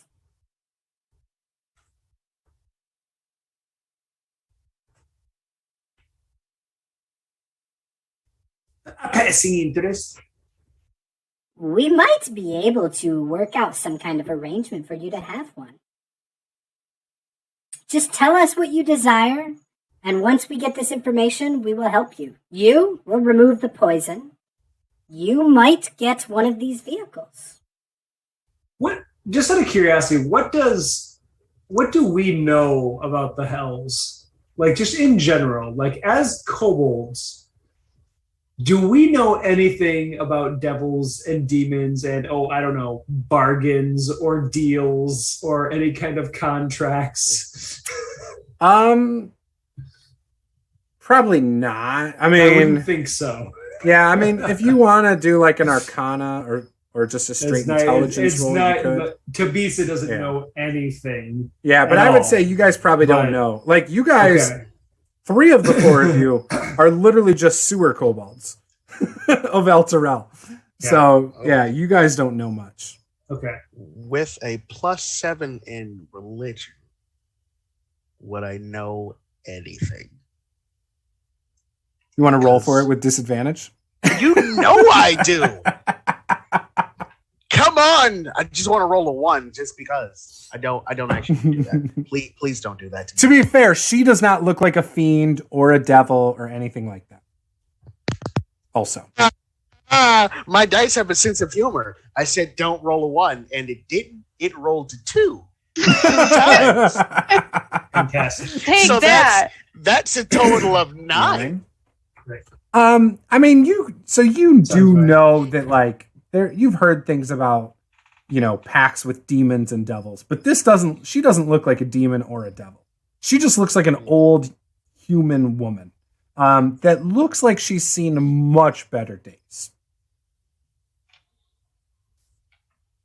As a creature of impulse and someone who just wants the shiny, wants the new sparkly thing, I feel like Tabisa feels like we can this is a mutually beneficial relationship. We can start here. We can get something out of this, and if we find something that's, maybe something we don't necessarily need, we can hand that off. Yeah, as lawful evil now, I just want to use her for whatever I can get. Yeah. Dig it. On board. Thank you, Drinking Stone Tiles, for the $5 donation. All right, sorry about that, guys. I'm having fun with this voice stuff. Tabisa walks over to Razarak and basically says, I think this is a good opportunity for us to advance ourselves here in the Hells, get what we need so we can finish what we need to do. Like, I don't trust this woman in the least bit, but I feel like she could be very beneficial. Well, what do you crave? And she points at Arkmir, and then she also points at Dugo. What would you guys like for assisting us? I don't know yet. Well, personally, go ahead, Arkmir. Sorry. I just kind of want to not be here anymore. I don't like it a ton. There's a lot of like walking from place to place, and like then I don't know. It's kind of weird here.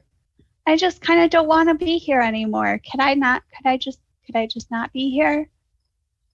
She starts walking towards you, Arkmir. And what are you wearing, Arkmir? Well, you know what? That's a great, a really, really great question. Not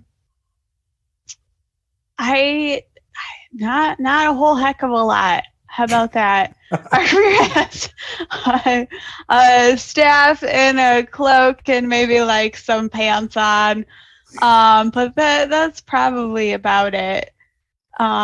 She's definitely not dressed up, and she does not wear any armor. Okay. So she comes over and places a hand on your shoulder and says, "What seems to trouble you?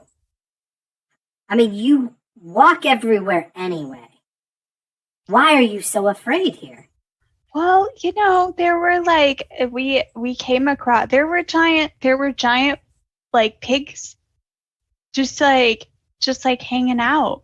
And then these big mosquito bird bugs like just sucked them dry. I don't know. I don't like the big pig things.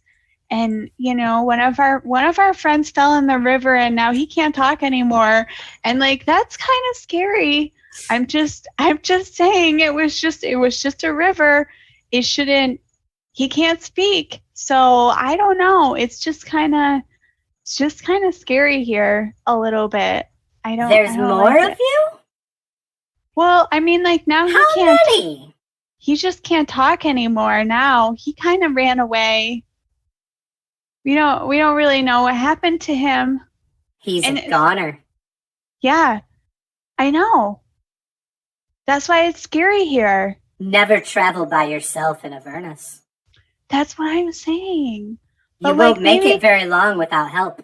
Maybe I should just be like, never travel in Avernus. Like, Avernus is great. I love it here. There's so much torment and anger and fear and hatred. It's wonderful. None of those are good things. That's She has a point. So great. She has a good point. See, this one over here with the book understands. And maybe that works for him. Just, doesn't work that great for me. Well, what if, because it sounds like you're worried that these things are larger than you. What if we could make you larger? You could be bigger than them. Oh, that would be really cool. Like, how much bigger? Oh, I mean, how much bigger do you want to be? Remember, you're in Avernus. If you are too big, things will see you from very far away. Oh, that also sounds scary. Quick question. If I get bigger, does all of my stuff get bigger too? Yes! We will give you a potion of enlargement. And that affects everything that's on my person? Yes! Yes! Would you want that? I mean, I'm not gonna say no. Okay, well then we can do that. And then she shifts her attention to Dugo and puts a hand on his shoulder. What is it you desire? Oh, well, I think it might be mighty nice to, like get out of here someday when we're done doing what we want to do. So maybe like some kind of portal out of here or something, when we're ready. I like it here too. Don't get me wrong. Duco's totally lying.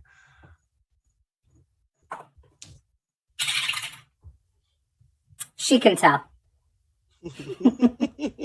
You know she can tell too, because as you say that, the claws grip into your shoulder a little more. So yeah, like a way out at some point would be good. You know of a way out? I can only get myself out at will, but I might be able to help guide you on your way.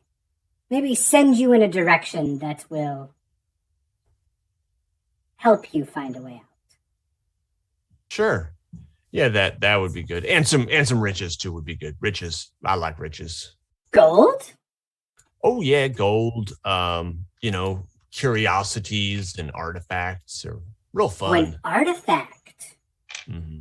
Well, we've got some of those around here. I'm sure I could whip something up. Is there something in particular that strikes your fancy? Oh, I don't know. Something that makes the group more powerful would be nice, but I have a curious mind and like to tinker. That's good to know. I'll get something for you. Okay. Tabisa? Your friends have me doing multiple things. Removing poison.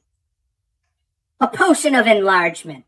Some kind of tinkering artifact of some sort.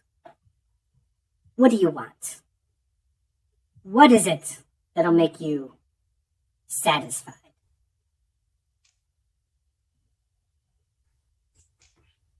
He just kind of like scratches at his chin a little bit, looks around. You look good with a dagger. What about a weapon?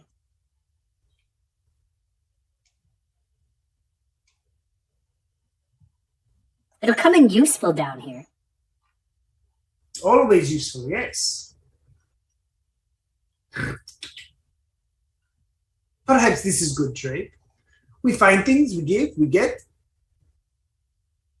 Yes, you find Zariel's sword.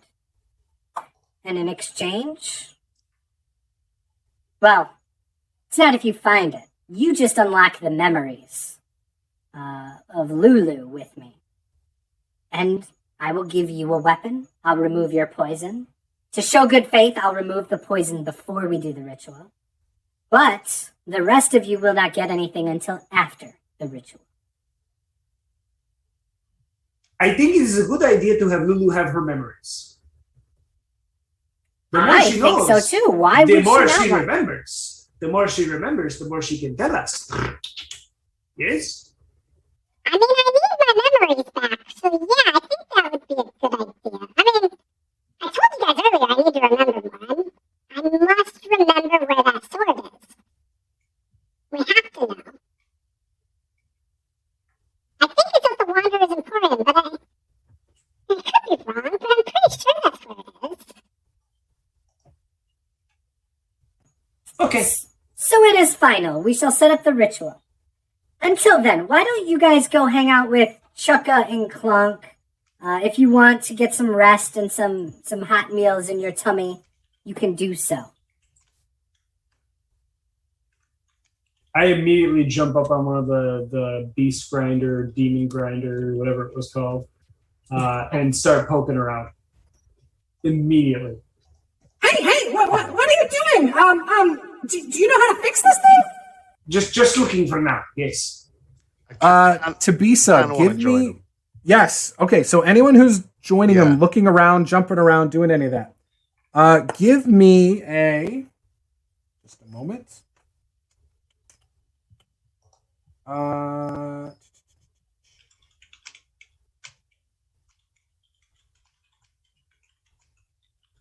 Give me an intelligence, either Arcana or investigation check, and let me know which one you're doing.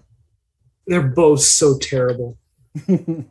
I will roll Arcana. Okay. Disadvantage. Arcana's not going to make any sense to me, so I'll just do investigation. Okay. Oh, gosh. Whopping 8 with my -1 and 8. Yeah, you don't notice. I mean, it just looks really cool and neat. It does. I'm down. I'm here. Some of the blades, like on it, look a little sharp, which is also intriguing. A lot of spiky gear. I feel like this could kill many things. That is a 15 on Arcana. All right, so you made it successfully. So you're looking at this thing and trying to figure out what's wrong with it. And there is one part in particular. It's the demon grinder. It's a spiky gear is disrupting the flow of infernal energy through the vehicle. The gear, comprised of spikes from a Hezru demon, surges with demonic energy to cause the malfunction. So yeah, you're able to identify it. Do you share that information with anybody? I will share it with Tabisa. Okay. Cool. So he pulls me over and he points it out to me. And I look and I say, "Of course! Why would I not know this?" So you would know, Razarak, that something like dispel magic or protection from evil or good. There might even be other magical methods that could fix it. Okay. I'm gonna look at Tabisa and be like, all right, so you know what's wrong with it. I can absolutely fix this, but we shouldn't do this for free. What do you think? What do you think we could get as an offer to fix this? This. I like the way you think. At least a rental. I mean,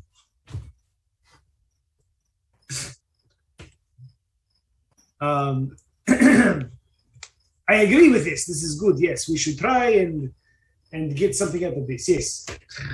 So you guys are talking about this away from the vehicle and away from the Kenku? Mm-hmm. Okay. So I walk over towards the Kenku and I say, "We know what must be fixed, but oh yes, in return for fixing such a thing, what can you give us?" I can tell. We can tell Mad Maggie that you did this to help us and put you in her good favor. That could go a long way.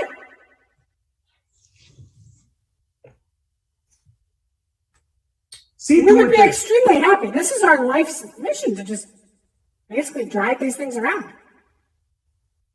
This sounds like the best life mission ever. We could probably give you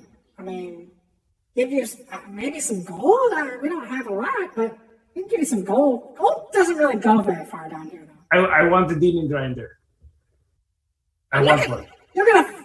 Oh, well, we can tell you where to get some, probably. I mean, you just basically put a bunch of junk together and make them. But yeah, I mean, we can help you. We help you fix this one. You help us make one. I mean, that takes a lot of time. We've been down here for who knows how long working on this one. We help you fix this one. You let us borrow it. Weren't you already going to get one from Mad Maggie? If I really hope so. Yeah, so again, we'll just put in a good word, and that might lead towards her giving you one. I run back and get into like a little huddle with Dugo and Razarak. I'm like, okay, listen, this. Is this acceptable? This sounds really good to me. I feel like if we do good, we get more in return. I agree with you. Razarak? Do you think we could? I'll happily fix this. Put it. We get that good word. Could I get plans on how to build one? Ooh. I go back and relay the information. Regardless of how long it takes, can we have plans on how to construct one? Yes, we definitely can help you with that. We'll whip something up for you. We'll do that part ourselves. Okay. Although, Maggie might have better plans. And good words with Maggie. Yes, oh yes, definitely. We've been working on this for what seems like years. It's been a long time since we've had this thing up and running. We don't really want to stay here for years. I go back and say, okay, this is what they say. Let's fix the car. I will cast Dispel Magic on the part.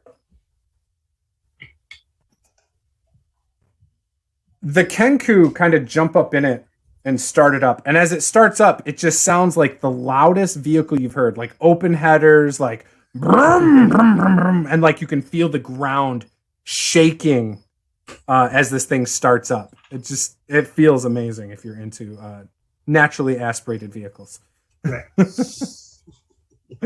Like an old muscle car. And yeah, it's just shaking everything around it. This thing is not subtle. And as they then turn it off and jump out of it. And they proceed to give Tabisa big hugs, like just a double hug. You're in the middle, sandwiched by these Kenku, who pick you up and hug you. Thank you so much! We're going to tell Mad Maggie that you helped us, and how great it was, and how you figured it out so quickly. We go around. This is like what we do. We fix everybody's stuff around here, and so it's really rare that someone fixes our stuff. So thank you so much. I allow the double hug. So they then put you down, and they kind of like run off to where Mad Maggie went. Yeah, you 100% believe they're going to spread the good word. And as they run off, like just completely elated, extremely happy, we will end the session right there. All right. So with that, if you guys are watching this for the first time, be sure to smash that subscribe button and give us a like.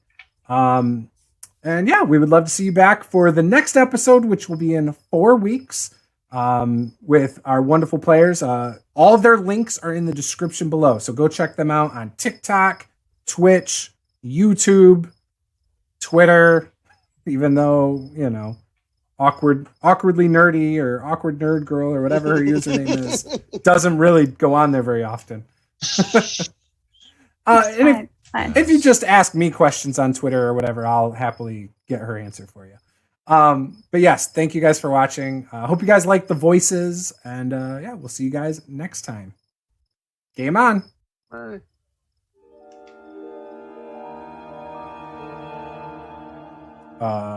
There.